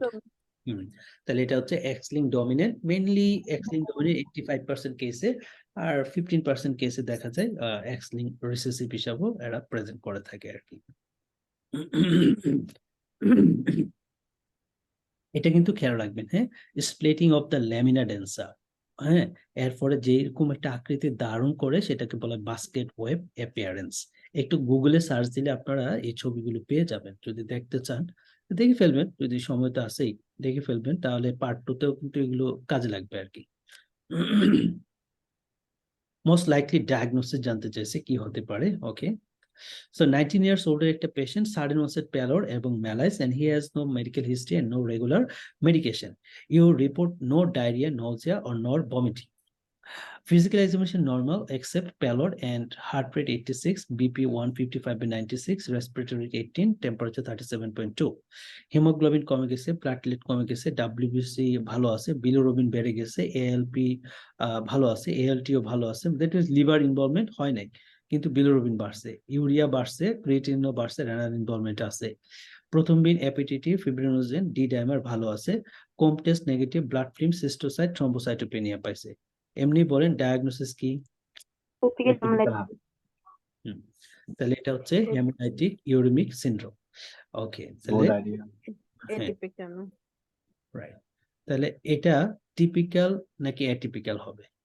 Typical. Atypical exactly. ওরা দেখেন, ওরা সুন্দর করে একটা কথা বলে দিছে, কই জানি, ডায়রিয়া ডুরিয়া নাই কথাটা বলছে, no medical history, no regular, এই যে নো ডায়রিয়া, হ্যাঁ, এই কথাটা বলে দিছে। তাহলে এটা হচ্ছে অ্যাটিপিক্যাল হেমোলাইটিক ইউরেমিক সিনড্রোম। তাহলে এটা খেয়াল রাখবেন যে প্রাইমারি, হ্যাঁ, প্রাইমারি অথবা হাস অথবা অ্যাটিপিক্যাল হাসটা হয়ে থাকে ডিউ টু কমপ্লিমেন্ট ডিসরেগুলেশনের জন্য। আর সেকেন্ডারি যেটা, এটা হচ্ছে স্পেশালি সিগাটক্সিন প্রডিউসিং ইকোলাই, এই ভেরিয়েন্টটাও কিন্তু পরীক্ষায় আসেও 0157A7। হ্যাঁ, এছাড়া অন্য কারণ হতে পারে নিউমোকক্কাল ইনফেকশন, এইচআইভি ইনফেকশন, অথবা অ্যাসিলি ড্রাগ, ক্যান্সার, এগুলোর জন্য আমাদের সেকেন্ডারি মানে কোনো একটা কজ থাকবে। আর আননোন কজে যদি হয় তাহলে সেটা হচ্ছে অ্যাটিপিক্যাল। আর অ্যাটিপিক্যাল হাসে আমরা মেইনলি ইকোলিজিমাবটাকে দিব, অথবা ইকোলিজিমাবটা প্লাজমা এক্সচেঞ্জ করতে পারি, তবে প্লাজমা এক্সচেঞ্জ থেকে ইকোলিজিমাবটা হচ্ছে ভালো কাজ করে আর কি। ওকে, 56-year-old man who suffered from the biventricular cardiac failure comes to the clinic for review, and his symptoms are currently well controlled, and he is taking Remipil 10 mg, spironolactone 25, bisoprolol 10, furosemide also 40. His main complaints of painful gynecomastia that says that developed over the past 6 months. আচ্ছা, দেখেন তাহলে heart ফেলিওরের patient, সে কিন্তু স্পাইরোলেকটন পাচ্ছে, তাই না? আর স্পাইরোলেকটনটা হচ্ছে mainly কি করে, গাইনোকোমাস্টিয়া করে দেয় আর কি। এখন physical examination reveals the blood pressure, okay, heart failure আছে patient, the renal function is unchanged from 6 months earlier, stable creatinine ভালো আছে। Which of the following is the most appropriate next step? Okay, তো next স্টেপে কোনটা দিবেন? Change the spironolactone to exactly. So আমরা হচ্ছে স্পাইরোলেকটনটাকে switch করে এপ্লিরেননে দিব, কারণ এপ্লিরেননের হচ্ছে গাইনোকোমেশিয়া হওয়ার টেন্ডেন্সিটা কম থাকে, হ্যাঁ, গাইনোকোমেশিয়া হওয়ার টেন্ডেন্সিটা কম থাকে। What is the most likely causes of his fatigue? 50-year-old man with dialysis-dependent CKD is waiting renal transplant. He complains of fatigue, and on oxygen examination, you note heart rate হচ্ছে 95 and soft ejection systolic একটা মারমার আছে that doesn't radiate or pallor. Okay. There were no other abnormal features. What is the most likely cause of his fatigue? Heart failure, endocarditis, uremic encephalopathy, anemia, and hypokalemia, right? কোনটা হবে? Anaemia, exactly, ঠিক আছে। যেহেতু পেশেন্টটা সিকিডির patient, সে কিন্তু fatigue, weakness, এই ম্যালাইস ট্যালাইস এগুলো feel করবে, এবং তার এক্সারসাইজ টলারেন্স কমে যাবে। এই জিনিসগুলো হচ্ছে ডিউ টু অ্যানিমিয়ার জন্য হয়ে থাকে। ওকে, সো মেইনলি হচ্ছে অ্যানিমিয়া। আর ইরাথ্রোপয়েটিন যে দেই আমরা, ঠিক আছে, মেইনলি সিকিডি পেশেন্টের অ্যানিমিয়াটা কারেকশন করার জন্য দিই। সেক্ষেত্রে কিন্তু রেনাল ফাংশনের কিন্তু ইমপ্রুভমেন্ট হয় না, মেইনলি অ্যানিমিয়াটা কারেকশন করে, এবং অ্যানিমিয়াটা কারেকশন করলে তার মানে এক্সারসাইজ ইনডিউস টলারেন্সটা হচ্ছে বাড়বে। দ্যাট মিনস পেশেন্টের অ্যাক্টিভিটিস, দৌড়াদৌড়ি, হাঁটাহাঁটি, এই যে ডেইলি অ্যাক্টিভিটিস গুলো করবে, সেগুলো হচ্ছে সে উইকনেসটা ফিল করবে না, ফ্যাটিক ফিল করবে না। সেই জন্য হচ্ছে মেইনলি ইরাথ্রোপয়েটিনটা দেওয়া হয়, হ্যাঁ।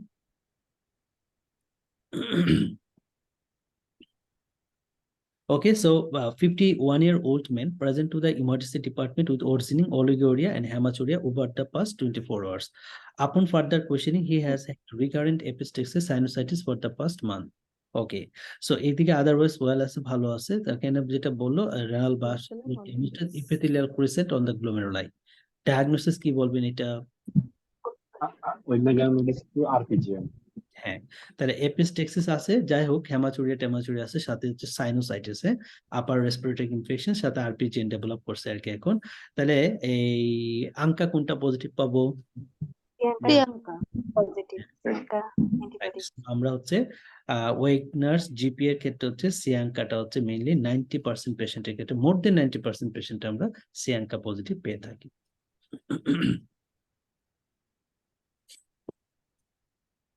ক্রিসেন্ট, হ্যাঁ, ক্রিসেন্ট বলতে দেখেন এই যে অবস্থাটা, এই যে অংশটা, হ্যাঁ, এটাকে বলা হয় ক্রিসেন্ট ফর্মেশন, হ্যাঁ, বাউমেন্স ক্যাপসুলের মধ্যে হয়ে থাকে। এইটা যখন থাকবে বায়োপসিতে তখনই বলা হয় crescentic glomerulonephritis. Crescentic glomerulonephritis, right. Given the likely diagnosis, which one of the following drug is most likely to be beneficial drug? Okay. 43 years old referred to the renal clinic after presenting with the peripheral edema. He has no past medical history of note. Routine blood order by the GP showed the following: hemoglobin, platelet, WBC, sodium, potassium, urea, creatinine টা একটু বেশি, বাকি সবগুলাই ভালো আছে। ক্রিয়েটিনিনটা just একটু বেশি। Bilirubin 21, ALP, ALT, gamma GT, albumin 26, albumin কমে গেছে। ইউরিনারি প্রোটিন হচ্ছে 4.2, দ্যাট মিনস হচ্ছে নেফ্রোটিক রেঞ্জ, প্রোটিনুরিয়া হচ্ছে। Examination in the clinic, here spitting oedema, ankle and blood pressure বেশি 160/92। রেনাল বায়োপসি শোস বিলো, এখানে তো বলে দিয়েছে সাবএপিথেলিয়াল ইমিউন ডিপোজিশন আছে, তাই না? তাহলে এই পেশেন্টের ডায়াগনোসিস কি বলবো আমরা? Exactly, membranous glomerulonephritis. এখন ট্রিটমেন্টটা আসলে কি দিয়ে করা দরকার, কি দিবেন? প্রেশারের জন্য এসি ইনহিবিটর মানে এটাই করতে হবে। প্রেশারটা হচ্ছে তার অনেক বেশি, হ্যাঁ, প্রেশারটা কমাইতে হবে এখানে 160/92। যদি নেফ্রোটিক রেঞ্জ, প্রোটিনুরিয়া হচ্ছে, কিন্তু নেফ্রোটিক রেঞ্জে স্টেরয়েডটাও দিতে পারি, কিন্তু এখানে প্রেশার আছে।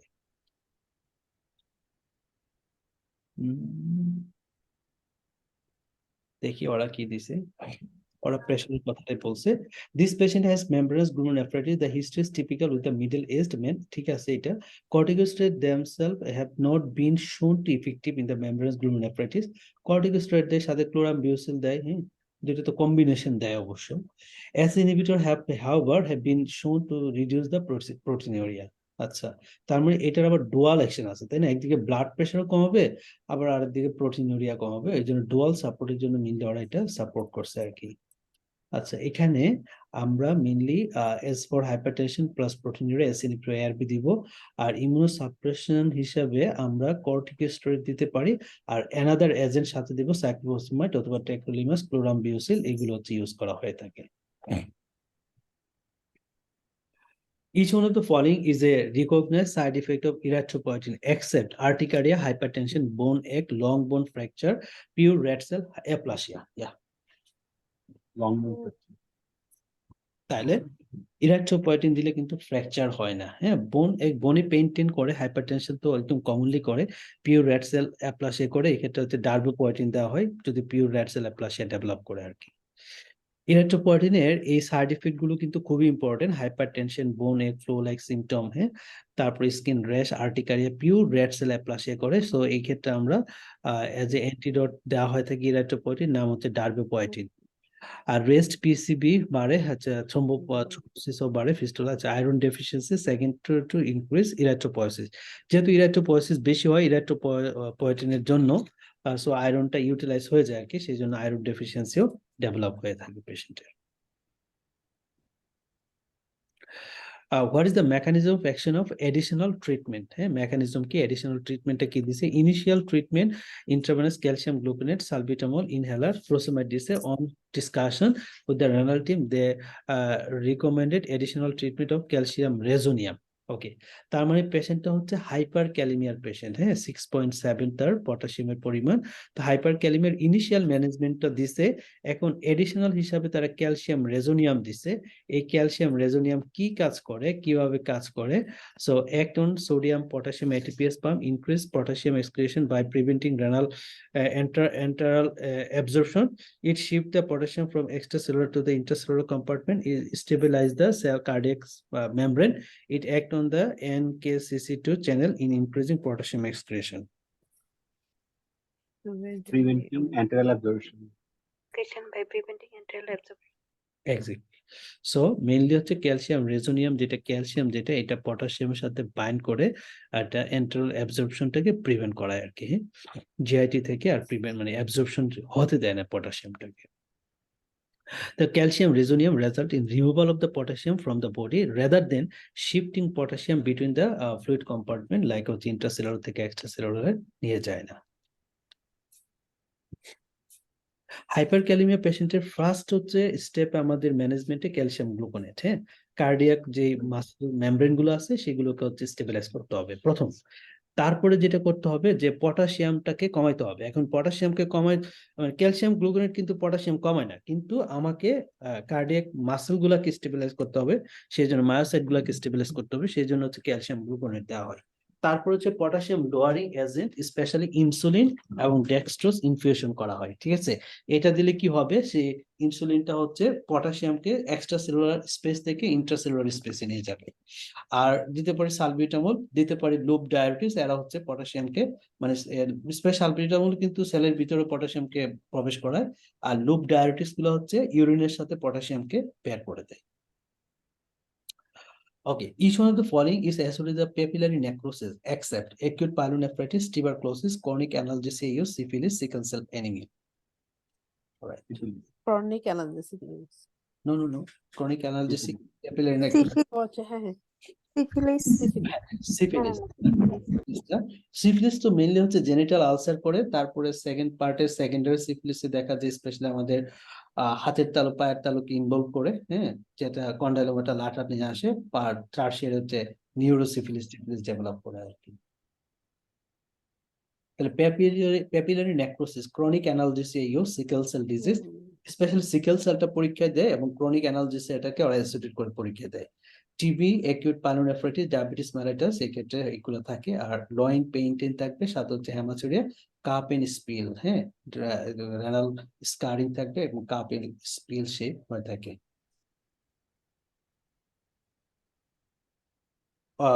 Of the following option, what is the most appropriate course of action? Most appropriate course of action কি নেব? 45 years old woman, type 1 diabetes mellitus, review in the diabetic clinic 3 months ago. Blood test, okay, as following: potassium, creatinine, EGFR 47. আচ্ছা। At that time, she was started on the lisinopril, treat both hypertension, act on the renoprotective agent. Lisinopril had been titrated up and treatment dose and current electrolyte imbalance যেটা পটাশিয়ামটা হচ্ছে 4.9, আগে পটাশিয়ামটা ছিল 4.5, এখন potassium 4.9। Creatine আগে ছিল হচ্ছে আমার 116 আর এখন হচ্ছে 123। ইজিএফআর 44 আগে ছিল 47, মানে খুব একটা মানে নর্মাল রেঞ্জের মধ্যে আছে আর কি। আচ্ছা, which of the following option is what is the most appropriate course of action? আমরা কি নিব এখন? স্টপ ইজ লিসোনোপ্রিল কে স্টপ করাবো, নাকি সুইচ করব এনজিওটেনসিন 2 তে, switch to different ACE inhibitor, no action, reduce the dose of lisinopril? No action. Exactly. আমরা যেটা জানি যে কোনো পেশেন্টকে এস ইনহিবিটর দেওয়ার পরে যদি দেখি তার জিএফআর এর পরিমাণ নরমাল যে বেসলাইন ছিল সেখান থেকে যদি 15% এর চেয়ে বেশি কমে যায় বা 20% এর বেশি কমে যায়, আর সেরাম ক্রিয়েটিনের পরিমাণ যদি 30% বা 20% এর চেয়ে বেশি বেড়ে যায়, তখন আমরা কিন্তু এটা স্টপ করি। আদারওয়াইজ কিন্তু আমরা স্টপ করি না, কারণ এস ইনহিবিটর দেওয়ার পরে কিছুটা ক্রিয়েটিনিন বাড়ে বডিতে এবং কিছু হচ্ছে আমাদের জিএফআরও কমে, কিন্তু তার জিএফআরটা হচ্ছে 44, আগে ছিল 47, সো খুব একটা চেঞ্জ হয় নাই। এই জন্য আমরা হচ্ছে কোনো অ্যাকশন নেওয়ার দরকার নেই, যেভাবে খাচ্ছে সে খাক।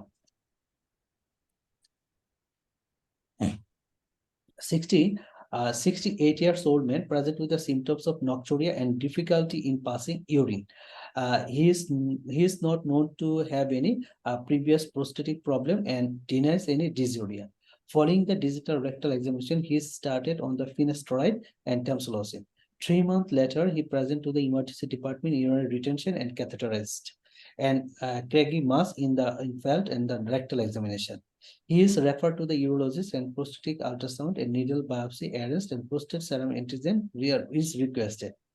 Which of the following factor most likely to give the false negative PSA?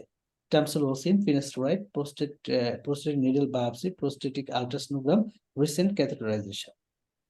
ফিনাস্টেরয়েড। Exactly ভাইয়া, ফিনাস্টেরয়েডটা হচ্ছে পিএস এর পরিমাণ হচ্ছে কমায় দেয়, রিডিউস করে দেয়, ঠিক আছে। এই জন্য দেখা যাবে পেশেন্টের পিএস হচ্ছে নরমাল এসে পড়ছে, কিন্তু এটা একটা ফলস নেগেটিভ একটা রেজাল্ট দিবে আর কি। তাহলে finasteride only factor likely to decrease the level of prostate specific অ্যান্টিজেনের পরিমাণ কমায় দেয়, সেই জন্য হচ্ছে মেইনলি আমাদের এটা একটা নেগেটিভ রেজাল্ট শো করবে।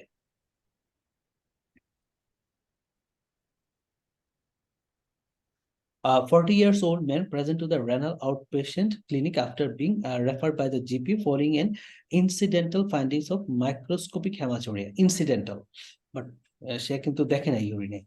And insurance medical, he has never noted frank hematuria or renal angle pain before and otherwise been well. আচ্ছা, হেমাচুরিয়া আগে ছিল না, সে লক্ষ্য করে না, এবং রেনাল অ্যাঙ্গেল টেন্ডারনেসও নাই। He denies in recent upper respiratory ইনফেকশনও নাই। There is no family history of renal failure renal disease. Although his brother and father has particularly seen the specialist because of blood in the urine. আচ্ছা, বাপের মানে family history আবার positive আছে, বাপ ভাই মানে অটোসোমাল ডমিনেন্ট প্যাটার্ন। হ্যাঁ, although both have since been discharged. Examination reveal blood pressure ভালো, creatinine নরমাল রেঞ্জে আছে, আলট্রাসোনোগ্রাম পারফর্ম করা হয়েছে, এটাও নরমাল আছে, all investigation normal. What is the most likely diagnosis? Thin basement membrane disease, IgA nephropathy, renal lithiasis, acute interstitial nephritis, post-streptococcal glomerulonephritis. Ganalithiasis familial. Ganalithiasis familial. কোনটা হবে? আচ্ছা, so এটা হচ্ছে থিন বেসমেন্ট মেমব্রেন ডিজিজ। হ্যাঁ, এটা হচ্ছে answer আর কি। ওকে, so এটা যেটা হয়, এটা হচ্ছে একটা অটোসোমাল ডমিনেন্ট প্যাটার্ন, যার জন্য তার বাপ ভাইয়েরও ছিল, তারও ছিল।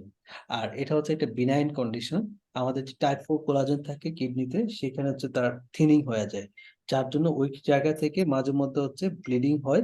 হ্যাঁ, ব্লিডিং গুলো হচ্ছে একদম কম হয়, মাইক্রোস্কোপিক টাইপ হেমাচুরিয়া হয় আর কি, যার জন্য পেশেন্টের এভরি ইনভেস্টিগেশন সবকিছুই তার নর্মাল থাকে, বাট ফ্যামিলি হিস্ট্রিটা তার হচ্ছে পজিটিভ থাকে, যে বাপ ভাইয়ের বা কারো এরকম রেনাল হেমাচুরিয়া ছিল আর কি। সো এই ফিচার গুলো নিয়ে কিন্তু প্রেজেন্টটা এখানে প্রেজেন্টেশন করছে আর কি। সো এটা হচ্ছে thin basement membrane disease. So এটা হচ্ছে ইনহেরিটেড ডিসঅর্ডার, মেইনলি টাইপ 4 কোলাজেনের প্রবলেমটা হয়, যেটা আমি বললাম যে মাইক্রোস্কোপিক হেমাচুরিয়া হয় এবং ফ্যামিলি হিস্ট্রিটা হচ্ছে পজিটিভ থাকে, বাট সব ইনভেস্টিগেশন নর্মাল থাকবে।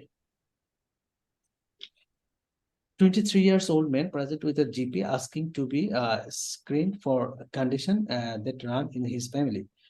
He explained that his brother and father have both suffered from kidney problem. তাহলে এমন একটা ডিজিজ ভাইয়ের আছে বাপের আছে, তার মানে autosomal dominant. Have been told that his condition is inherited. Additionally, he says that his brother suffered from the bleed on his brain at young age. কে বলতে পারবেন এটা ডায়াগনোসিসটা কি? Adult polycystic kidney very good, হচ্ছে এডিপিকিডি।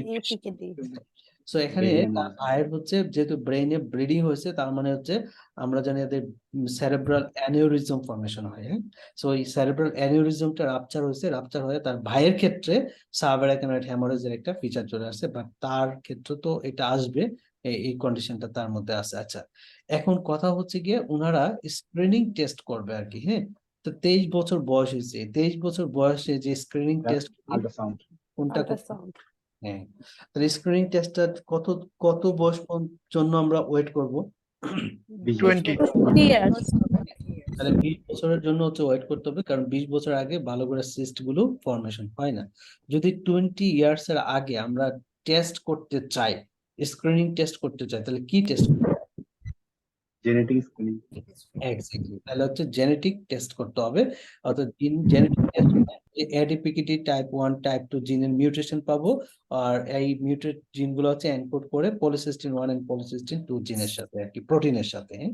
সেই ক্ষেত্রে খেয়াল রাখবেন 20 years এর আগে যদি কোনো ইনভেস্টিগেশন করতে চাই এডিপিকিটি পেশেন্টের, সেক্ষেত্রে হচ্ছে জেনেটিক টেস্টিং করব, এই কথাটা মানে বলতে হবে। হ্যাঁ, এর আগে কিন্তু 20 ইয়ার্স এর আগে আমরা আলট্রাসাউন্ড করবো না, কারণ সিস ডেভেলপ করে না, এই জন্য হচ্ছে আমরা হচ্ছে জেনেটিক টেস্টিং করবো, এডিপিকিটি 1 এডিপিকিটি 2 জিনের মিউটেট হয়েছে কিনা সেটা দেখার জন্য।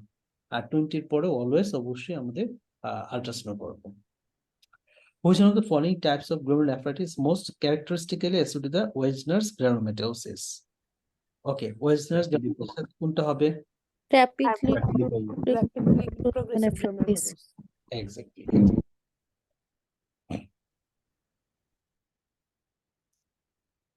40-year-old woman present with the GP anxious to be checked out, and because her older brother recently passed away from a hemorrhagic stroke. The older brother hemorrhagic stroke.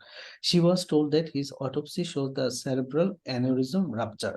Diagnosis কি হবে? Rupture billion. What is the most appropriate investigation for diagnosis of this patient's condition? আচ্ছা, এখন আমরা একটু পড়ে নিই। The patient is well currently with no fever, weight loss, headache, and dysuria. He has been treated the recurrent UTI over the past 3 years.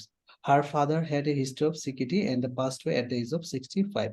তাহলে তার mainly প্রবলেমটা ছিল anxious and checked out because of her older brother. আচ্ছা, so what is the most appropriate investigation as for diagnosis? CT, MRI, ultra kidney X-ray, molecular genetics, or ultrasound. Yeah. CT scan or Cranial magnetic এক্ষেত্রে আমরা ultrasound ultrasound so পেশেন্টের বয়স যদি 40 তো ভালো, একদম ভালোভাবে ভালো করে বোঝা যাবে আরো। আল্ট্রাসাউন্ড করব। স্ক্রিনিং টেস্ট মানে 20 বছর আগে জেনেটিক টেস্টিং, আর 20 বছরের পরে স্ক্রিনিং টেস্ট মানে আল্ট্রাসাউন্ড করব।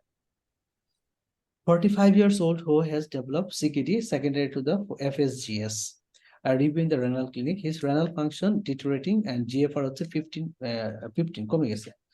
A nephrologist planning for hemodialysis. What is the referral method of access for hemodialysis?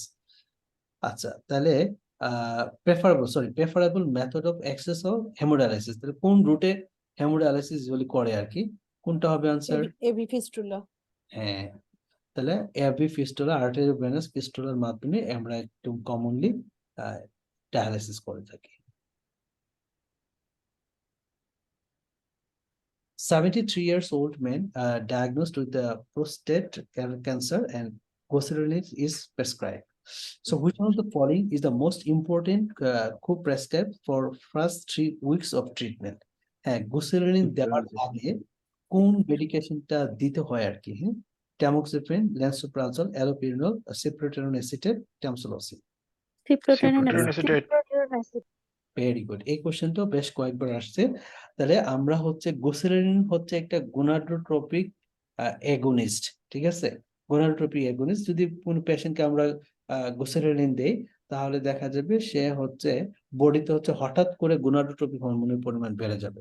তো হঠাৎ করে যদি গোনাডোট্রপিক হরমোনের পরিমাণ বেড়ে যায় তাহলে পেশেন্টের মানে ফিজিক্যাল কন্ডিশন কিন্তু খারাপ হয়ে যাবে। এই জন্য তাকে দেওয়ার আগে, গোসেরালিন দেওয়ার আগে একটা অ্যান্টি অ্যান্ড্রোজেন দিতে হবে, সেটা হচ্ছে সিপ্রোটেনন অ্যাসিটেট। এটা 2 সপ্তাহ দেওয়ার পরে দেন হচ্ছে আমরা গোসেরালিনটা স্টার্ট করলে মানে এন্ড্রোজেনিক যে ইফেক্ট বা রাশ যেটা, এটা হচ্ছে হবে না। তো নর্মালি গোসেরালিন কি করে, গোসেরালিন আমরা যদি দেই পেশেন্টকে, সে হচ্ছে নেগেটিভ ফিডব্যাক দেয় হচ্ছে পিটুইটারি গ্ল্যান্ডের যে লুটিনাইজিং হরমোন আছে সেই লুটিনাইজিং হরমোনটাকে। তো লুটিনাইজিং হরমোনটা যদি ইনহিবিটেড হয়, কারণ গোসেরালিন হচ্ছে agonist, gonadotropic releasing agonist, so luteinizing হরমোনটাকে ইনহিবিট করলে আলটিমেটলি আমাদের প্রোস্টেটের যে টিস্যুগুলো আছে এখানে মানে স্টিমুলেটরি ইফেক্টটা হচ্ছে বেশি আসবে না, আলটিমেটলি হচ্ছে ক্যান্সারাস লেশনটা হচ্ছে মানে নট বেশি একটা অ্যাগ্রেসিভ হবে না আর কি, থামায় রাখা যাবে। তাহলে এটা গোসেরালিন, এটা খুবই important, gonadotropic releasing agonist. Agonist goserelin হচ্ছে পেশেন্টকে প্রেসক্রাইব করা হয়। আর এটা দেওয়ার আগে অবশ্যই আমরা সিপ্রেটরন অ্যাসিটেট দিয়ে নিব, তার এই অ্যাকিউট মানে যে রাশটা এটাকে প্রিভেন্ট করার জন্য। ADPKD type 1 is with the gene defect in chromosome 16 হ্যাঁ, তাহলে 16 নম্বর ক্রোমোসোম। আর 2টা জানি কত নম্বর chromosome? 4 82-year-old female with a background of rheumatoid arthritis and maintenance dose prednisolone sulfate sulfasalazine is admitted to the deteriorating renal function. So এখন তার urine deep হচ্ছে protein 3+। আচ্ছা, she has previously suffered from the distal radial fracture and currently complains of the numbness, tingling over the lateral 2.5 digit of the opposite hand. Okay.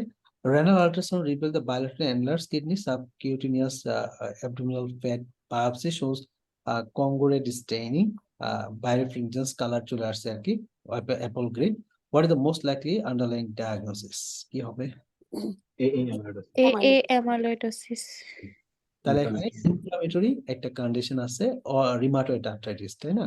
তাহলে rheumatoid arthritis, শোগ্রেন, অ্যাসিলি, যেটাই হোক, inflammatory ব্রঙ্কিকটিসিস যদি হয়, তাহলে সেই ক্ষেত্রে হচ্ছে আমাদের এএল অ্যামাইলোইডোসিস হয়। আর আমি বলছিলাম একটা কথায় কি ইয়েতে, যে যদি ইনফ্লামেটরি কন্ডিশন গুলো অনেক বছর থাকে, লাইক 8-10 বছর, 15 বছর, তার সাথে যদি নেফ্রোটিক রেঞ্জ প্রোটিনিউরিয়া হয়, তাহলে অবশ্যই আমরা অ্যামাইলোইডোসিসটা মাথায় নিয়ে নিব। What HLA is the most important to reduce the risk of rejection of this patient? তাহলে কোনটাকে সবচেয়ে প্রায়োরিটি দিতে হবে HLA ম্যাচিং এ? DR. ডিআর, তাই না? ডিআর এর পরে হচ্ছে বি, তারপর হচ্ছে A. A, A.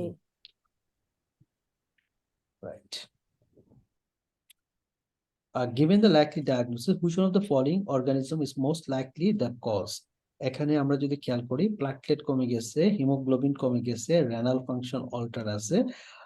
14 years old girl referred to the pediatric unit, reduce the urine output and lethargy. So she has been passing bloody diarrhea and for the past 4 days. তাহলে এই পেশেন্টের diagnosis কি বলবো? Hush. Unique হাস। syndrome. ওকে, এখানে তাহলে কোন অর্গানিজমটা most commonly? E. coli. E. coli. Right. So এখানে এইটা একটু আমরা মনে রাখবো, 0157H7। Okay, fine. So 22-year-old male attend the emergency department with a reduced consciousness and following the nights of heavy alcohol consumption. তাহলে heavy alcohol consumption, reduced consciousness. He is noted to have the polyuric and his friends deny any other substance misuse. What is the likely mechanism which has caused this patient's polyuria? So antidiuretic hormone inhibition, cranial diabetes insipidus, nephrogenic diabetes insipidus, osmotic diuresis, polydipsia. Yeah.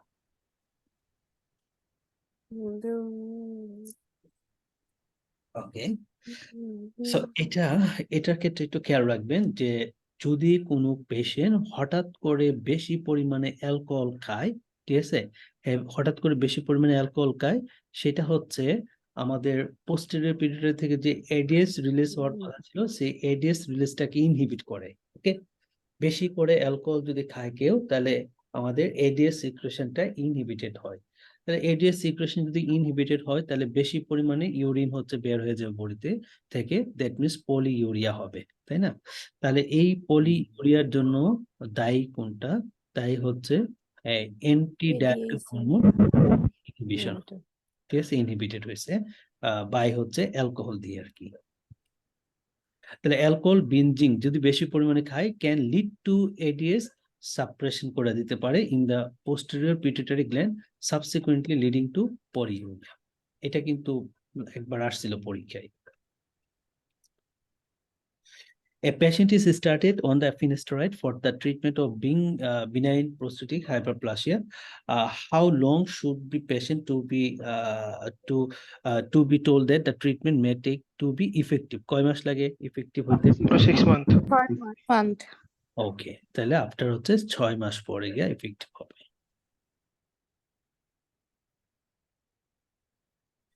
Okay, fine. So 81-year-old woman, CKD and diabetes mellitus present with a progressive leg pain associated with a painful skin ulcer. There were severely painful firm and indurated plaque on the lower extremities. The plaque recently progressed to involve the larger areas with the local ulceration, সাথে necrosis. Physical examination demonstrated the peripheral edema and severely painful necrotic skin ulcer, 3 to 6 centimeter in diameter and medial side of the proximal lower limb bilaterally, with black eschar and surrounding erythema. Okay, important কথা হচ্ছে এখানে আমাদের CKD patient on dialysis. আচ্ছা, so what is the most likely cause of diagnosis in this case? Calciphylaxis, diabetic ulcer, pyoderma gangrenosum, venous ulcer, warfarin necrosis. কি হবে? আচ্ছা, এটা হচ্ছে ক্যালসিফাইলাক্সিস বলা হয় এটাকে, হ্যাঁ, ক্যালসিফাইলাক্সিস বলা হয়। যেটা হয় মানে কাহিনীটা যেটা হয় যে যদি সিকিডির পেশেন্ট থাকে অথবা সিকিডির পেশেন্ট ডায়ালিসিস পায়, সেই পেশেন্ট গুলো স্পেশালি বডিতে ক্যালসিয়াম ডিপোজিশন হয়। এবং এই ক্যালসিয়াম গুলো কোথায় ডিপোজিশন হয়, একদম ছোট ছোট যে আর্টারিওল গুলো থাকে সেগুলোতে হচ্ছে ডিপোজিশন হয়। ফলে ওই আর্টারিওল গুলো হচ্ছে মানে ব্লক হয়ে যায়। ফলে ডিস্টাল পোর্শন ব্লকিং যে জায়গায় হবে তার ডিস্টাল পোর্শন হচ্ছে ব্লাড সাপ্লাই বন্ধ হয়ে যাবে। সেই জায়গার স্কিনটা হচ্ছে মানে প্রোগ্রেসিভ লেগ পেইন থাকবে, একটা ক্লডিকেশন টাইপ পেইন থাকবে, স্কিনটা আলসার হবে, ঠিক আছে, ইন্ডুরেটেড হবে, নেক্রোসিস হবে, আলসারেটেড হবে, এই ধরনের কথাগুলো চলে আসবে। সো মেইন কথার খেয়াল রাখবেন, সিকিডি পেশেন্টের যদি এই ধরনের হিস্ট্রি দেয় যে তার distal portion of the skin মানে হ্যান্ডের বা আঙ্গুলের, ঠিক আছে, পায়ের আঙ্গুল হাতের আঙ্গুলের ডিস্টাল পোর্শন গুলো স্পেশালি যদি এরকম জাস্ট নেক্রোসিস হয়ে যায়, পেইনফুল থাকে কিছুটা, হ্যাঁ, পেইনফুল স্কিন আলসারেটেড থাকে, তখন একদম ডায়াগনোসিস করে ফেলবেন এটা ক্যালসিফাইলাক্সিস। ক্যালসিফাইলাক্সিস হচ্ছে ইনিশিয়ালি পেইনফুল থাকবে, যেহেতু ব্লিডিং মানে ব্লাড সাপ্লাই কম যাবে, ইসকেমিক একটা পেইন হবে। পারপোরিক পেস থাকবে, লাইক হচ্ছে area of black necrotic tissue that may form bulla ulcerated and leave hard firm এবং এক্সকার তৈরি করবে। Calciphylaxis rare but serious kidney complication. Calciphylaxis vasculopathy, small vessels, small blood vessel characterized by the deposition of the calcium deposit the intimal arterioles, তাহলে calcium deposition হয় ইন্টিমাল আর্টারিওলে এবং ইন্টিমাল arterial গুলার proliferation হয়, যার ফলে সাবসিকুয়েন্টলি যেটা হয় ফাইব্রোসিস হয়, থ্রম্বোসিস হয়, অর্থাৎ ব্লাড সাপ্লাইটাকে হ্যাম্পার্ড করে দেয়, ব্লক করে দেয়, অক্লুডেড করে দেয়। It most often seen in patient with the end-stage renal disease, especially CKD বা especially dialysis পায়, ওই পেশেন্ট গুলোর ক্ষেত্রে এটা বেশি হয়। Patient with kidney failure who are on dialysis have had kidney transplant, diabetic patient and patient with the rheumatoid arthritis.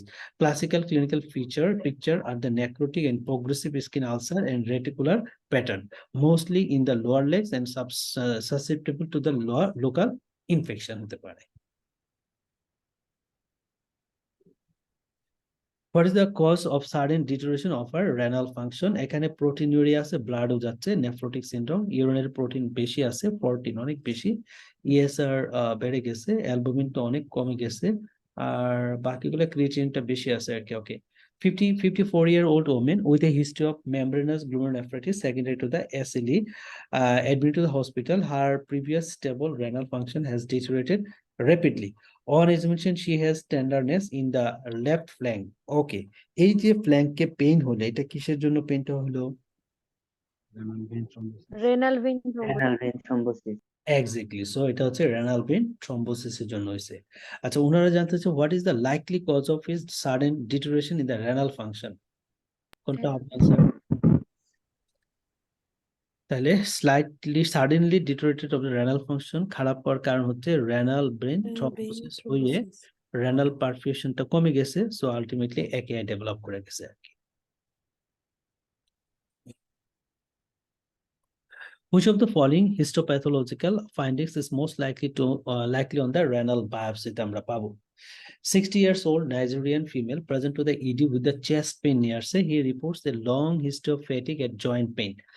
Examination revealed the pericardial rupture and bilateral pitting edema.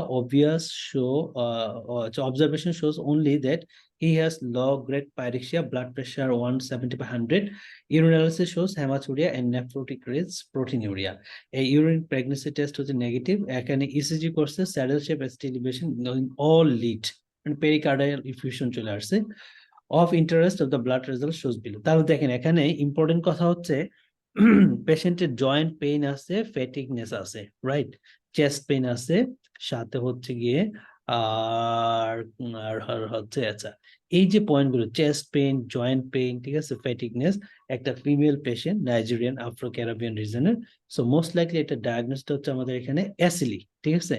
এখন এসিলি পেশেন্টের যেটা হয়েছে গিয়ে তার হচ্ছে প্রোটিনিউরিয়া টোরিয়া হয়েছে, যার জন্য পেশেন্টের হেমাচুরিয়া আছে, নেফ্রোটিক রেঞ্জ প্রোটিনিউরিয়া আছে, দ্যাট মিনস হচ্ছে এসিলির ক্ষেত্রে লুপাস নেফ্রাইটিস ডেভেলপ করছে আর কি। হ্যাঁ, আর ইউরিয়া যেটা হচ্ছে আমরা অ্যাসিডের ক্ষেত্রে জানি আমাদের সেরোসাইটিস হয়ে থাকে, তো যার জন্য হচ্ছে পেরিকার্ডিয়াল ইফিউশন হয়। পেরিকার্ডিয়াল ইফিউশন পেশেন্টে কিন্তু আছে, যেটা হচ্ছে স্যাডেল শেপ এসটি এলিভেশন বা কনকেভ এসটি এলিভেশন থাকে অল লিডস এ, হ্যাঁ, গ্লোবালি সব লিডস এর মধ্যে থাকে অল লিডস, এই কথাটা কিন্তু ইম্পর্টেন্ট, হ্যাঁ, অল লিডস এর মধ্যে স্যাডেল শেপ এসটি এলিভেশন থাকে। ইউরিয়া 8.2, ক্রিয়েটিনটা বেশি আছে, ইজিএফআর তো কম হয়েছে। Which of the following histopathological find is most likely on the renal biopsy? তাহলে কোনটা জানি common? Diffuse Diffuse proliferative glomerulonephritis. Actually, port যেটা, yes, diffuse proliferative glomerulonephritis এটা হচ্ছে মোর কমন আর কি। তাহলে এখানে 5টা টাইপ আছে, এর মধ্যে ডিফিউজ proliferative glomerulonephritis টা হচ্ছে more common.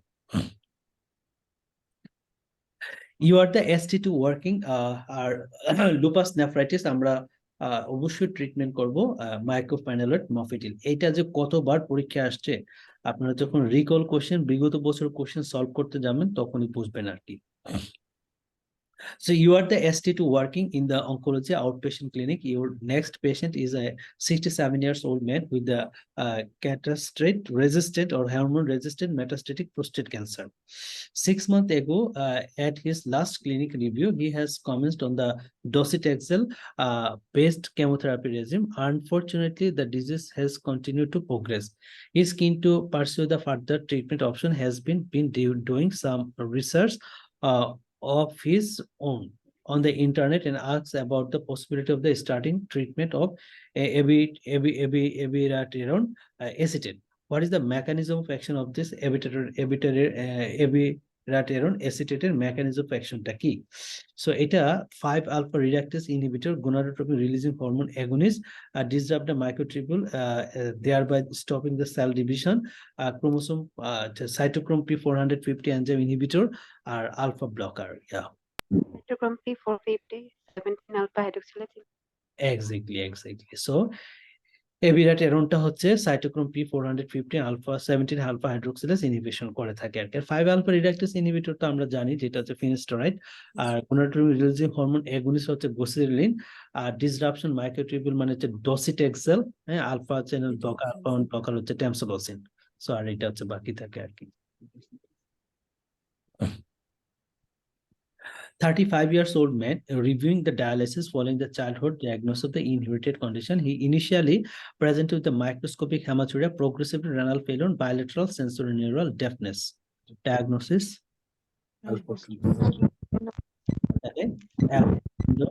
It inherited. X-linked dominant. Exactly. So it also X-linked dominant একটা condition.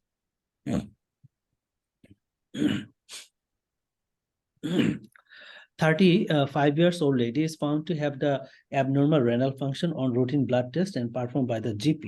Sodium, potassium, urea, creatinine কিন্তু বেশি। Renal tract ultrasound করছে 3 cysts on the right kidney and 4 cysts in the left kidney, no visible hydronephrosis. Patienটের বয়স হচ্ছে 35। তাহলে diagnosis কি বলবেন? ADPKD. ADPKD. Yes. So ADPKD এর ক্ষেত্রে মোস্ট কমন যে টাইপটা ADPKD 1, সেটা ক্রোমোসোম কত? 16. 16 হচ্ছে ADPKD টাইপ 1, এবং এটা জানি আমরা 85% কেসে কিন্তু টাইপ 1টা থাকে, হ্যাঁ, ADPKD। ADPKD খুবই ইম্পর্টেন্ট কোশ্চেন, মানে আসবেই, কোনো ভুল নাই। 56 years old man present with the urology clinic and he has suffered from the recurrent episode of renal colic. আপনারা acute kidney injury নিয়ে কিন্তু ব্যাপক বর্ণনা আছে, হ্যাঁ, স্পেশালি ওই acute kidney injury থেকে একদম স্পেসিফাই করে কিন্তু খুব একটা ট্রিটমেন্ট আসে না, বা মানে জানতে চায় না। ইলেকট্রোলাইট ইমব্যালেন্স মেইনলি হচ্ছে র্যাবডোমায়ালাইসিস অথবা cholesterol embolism, acute interstitial nephritis, ATN, prerenal uraemia, just এই জিনিসগুলাই কিন্তু আপনার অ্যাকিউট কিডনির সাথে মেইনলি রিলেটেড করা এক কোশ্চেন গুলো আসে। আচ্ছা, so 56 years old man present to the urology clinic and he has suffered from the recurrent episode of the renal colic, and CT scan shows the multiple stone and 24-hour urinary collection reveals the high urinary calcium. What is the single best medication might reduce the stone formation? Allopurinol, cholestyramine, oral bicarbonate, pyridoxine, এবং হচ্ছে as a diuretics. Thiazide. হ্যাঁ, তাহলে পেশেন্টের যেহেতু calcium বের হয়ে যাচ্ছে urine দিয়ে, তার মানে হাইপার ক্যালসিউরিয়া হচ্ছে। আর ক্যালসিয়ামকে ধরে রাখতে পারে এমন ড্রাগ হচ্ছে আমাদের থায়াজাইড। হ্যাঁ, যার জন্য থায়াজাইড কোনো পেশেন্টকে দিলে ক্যালসিয়ামকে সে ধরে রাখে, ব্লাডে হচ্ছে হাইপার ক্যালসিমিয়া করা হয়, এবং ইউরিক অ্যাসিডকে ধরে রাখে, হাইপার ইউরিসিমিয়া করে। এবং গাউটের একটা স্পেশাল কজ হচ্ছে এই থায়াজাইড ডায়োরেটিক্স।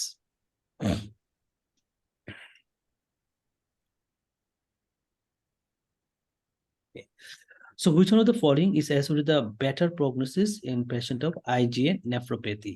Okay, কোনটা জানি? Frank তাহলে frank nephropathy হচ্ছে একটা good prognosis। তাহলে গুড প্রগনোসিস হচ্ছে ফ্র্যাঙ্ক হেমাচুরিয়া, আর পোর প্রগনোসিস মেল, আমরা পুরুষরা হচ্ছে খারাপ। আচ্ছা, প্রোটিনিউরিয়া, হাইপারটেনশন, স্মোকিং, হাইপারলিপিডিমিয়া, আর এসিই জেনোটাইপ ডিডি, হ্যাঁ, এগুলো হচ্ছে পোর প্রগনোসিস ইন্ডিকেট করে। 6-year-old boy is referred to the clinic due to recurrent renal calculi. His grandmother also had a similar problem. What is the most likely diagnosis? তাহলে recurrent calculi 6 বছরের বাচ্চা হচ্ছে, কি হতে পারে? Marfan, familial gout nephropathy, homocystinuria, cystinosis. Homocystinuria. No no no no, Cystinuria. এটা হচ্ছে সিস্টিনোসিস, কিন্তু কখনোই স্টোনের সাথে রিলেটেড না, ঠিক আছে? সিস্টিনিউরিয়া অটোসোমাল রিসেসিভ একটা কন্ডিশন, সো আর্লি বয়সে তার ডিজিজ ম্যানিফেস্টেশন। আর হোমোসিস্টিন ইউরিয়াটা মেইনলি যে ফিচার নিয়ে আসে সেটা হচ্ছে মারফান সিনড্রোমের মতো একটা পেশেন্ট থাকবে, ডাউনওয়ার্ড লেন্স ডিসলোকেশন থাকবে, এবং নিউরোলজিক্যাল ইনভলভমেন্ট থাকবে, নিউরোসাইকোলজিক্যাল ইনভলভমেন্ট থাকবে, মানে লার্নিং ডিফিকাল্টিস থাকবে। সো এটা হচ্ছে হোমোসিস্টিন ইউরিয়া। হ্যাঁ, এবং সাথে লিবিডো রেটিকুলারিসও হোমোসিস্টিন ইউরিয়াতে থাকে। হ্যাঁ, আর মারফান সিনড্রোমে কিন্তু আপওয়ার্ড লেন্স ডিসলোকেশন হয়, মারফান। তো এগুলো আমরা পড়বো হচ্ছে স্পেশালি রিমাটোলজিতে।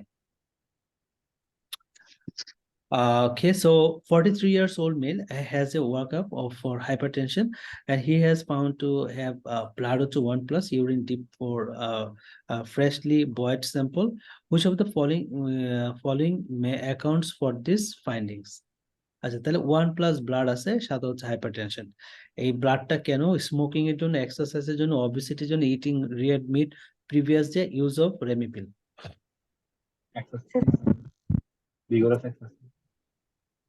হ্যাঁ, ভিগোরাস এক্সারসাইজ একটা হেমাচুরিয়ার কজ। বাকিগুলো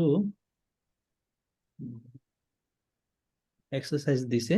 তাহলে একটা হচ্ছে ইউটিআইয়ের জন্য হতে পারে, মেনস্ট্রুয়েশনের জন্য হতে পারে ভিগোরাস এক্সারসাইজ, সেক্সুয়াল ইন্টারকোর্স করলো হেমাচুরিয়া হতে পারে। ওকে, রাইট। সো এটা হচ্ছে আজকে আমাদের last question. What is the most appropriate management option for this patient? হ্যাঁ, রেনাল বায়োপসিতে ফিউশন অফ পোডোসাইট পাইছে, তাহলে আমাদের ডিডি জানি কয়টা? দুইটা। তাহলে একটা Genesis হচ্ছে Minimal cells আর FSGS FSGS। পেশেন্টের বয়স হচ্ছে কম, 18, তাহলে ডায়াগনোসিস আমাদের minimal। Minimal chance. একটু যদি আমরা দেখি, যেমন তার ইউরিনটা 4D কালার হয়েছে, দ্যাট মিনস প্রোটিনিউরিয়া হচ্ছে, তো সেই জন্য ইউরিনের কালারটা একটু অল্টার হয়ে গেছে। আর এখানে significant pass medical otherwise well. আচ্ছা, আর এখানে 24 আওয়ারে ইউরিনে একদম নেফ্রোটিক রেঞ্জ প্রোটিনিউরিয়া হচ্ছে। আচ্ছা, মিনিমাল চেঞ্জ ডিজিজে আমরা কি দিয়ে ট্রিটমেন্ট করব? Prednisolone. prednisolone, প্রেডনিসোলোন হচ্ছে খুবই ভালো রেসপন্স করে, হ্যাঁ, খুব ভালো রেসপন্স করে। ওকে, সো আমরা হচ্ছে তাহলে আগামীকালকে নেক্সট সেশনে হচ্ছে 61 নম্বর কোশ্চেন থেকে শুরু করব। আর এখানে আপনাদের আর কোনো হোমওয়ার্ক দেওয়ার দরকার নাই। মেইনলি এখানে বাকি যেগুলো আছে সেগুলো আমাদের বাকি 2 দিনে ইনশাল্লাহ শেষ হয়ে যাবে আর কি।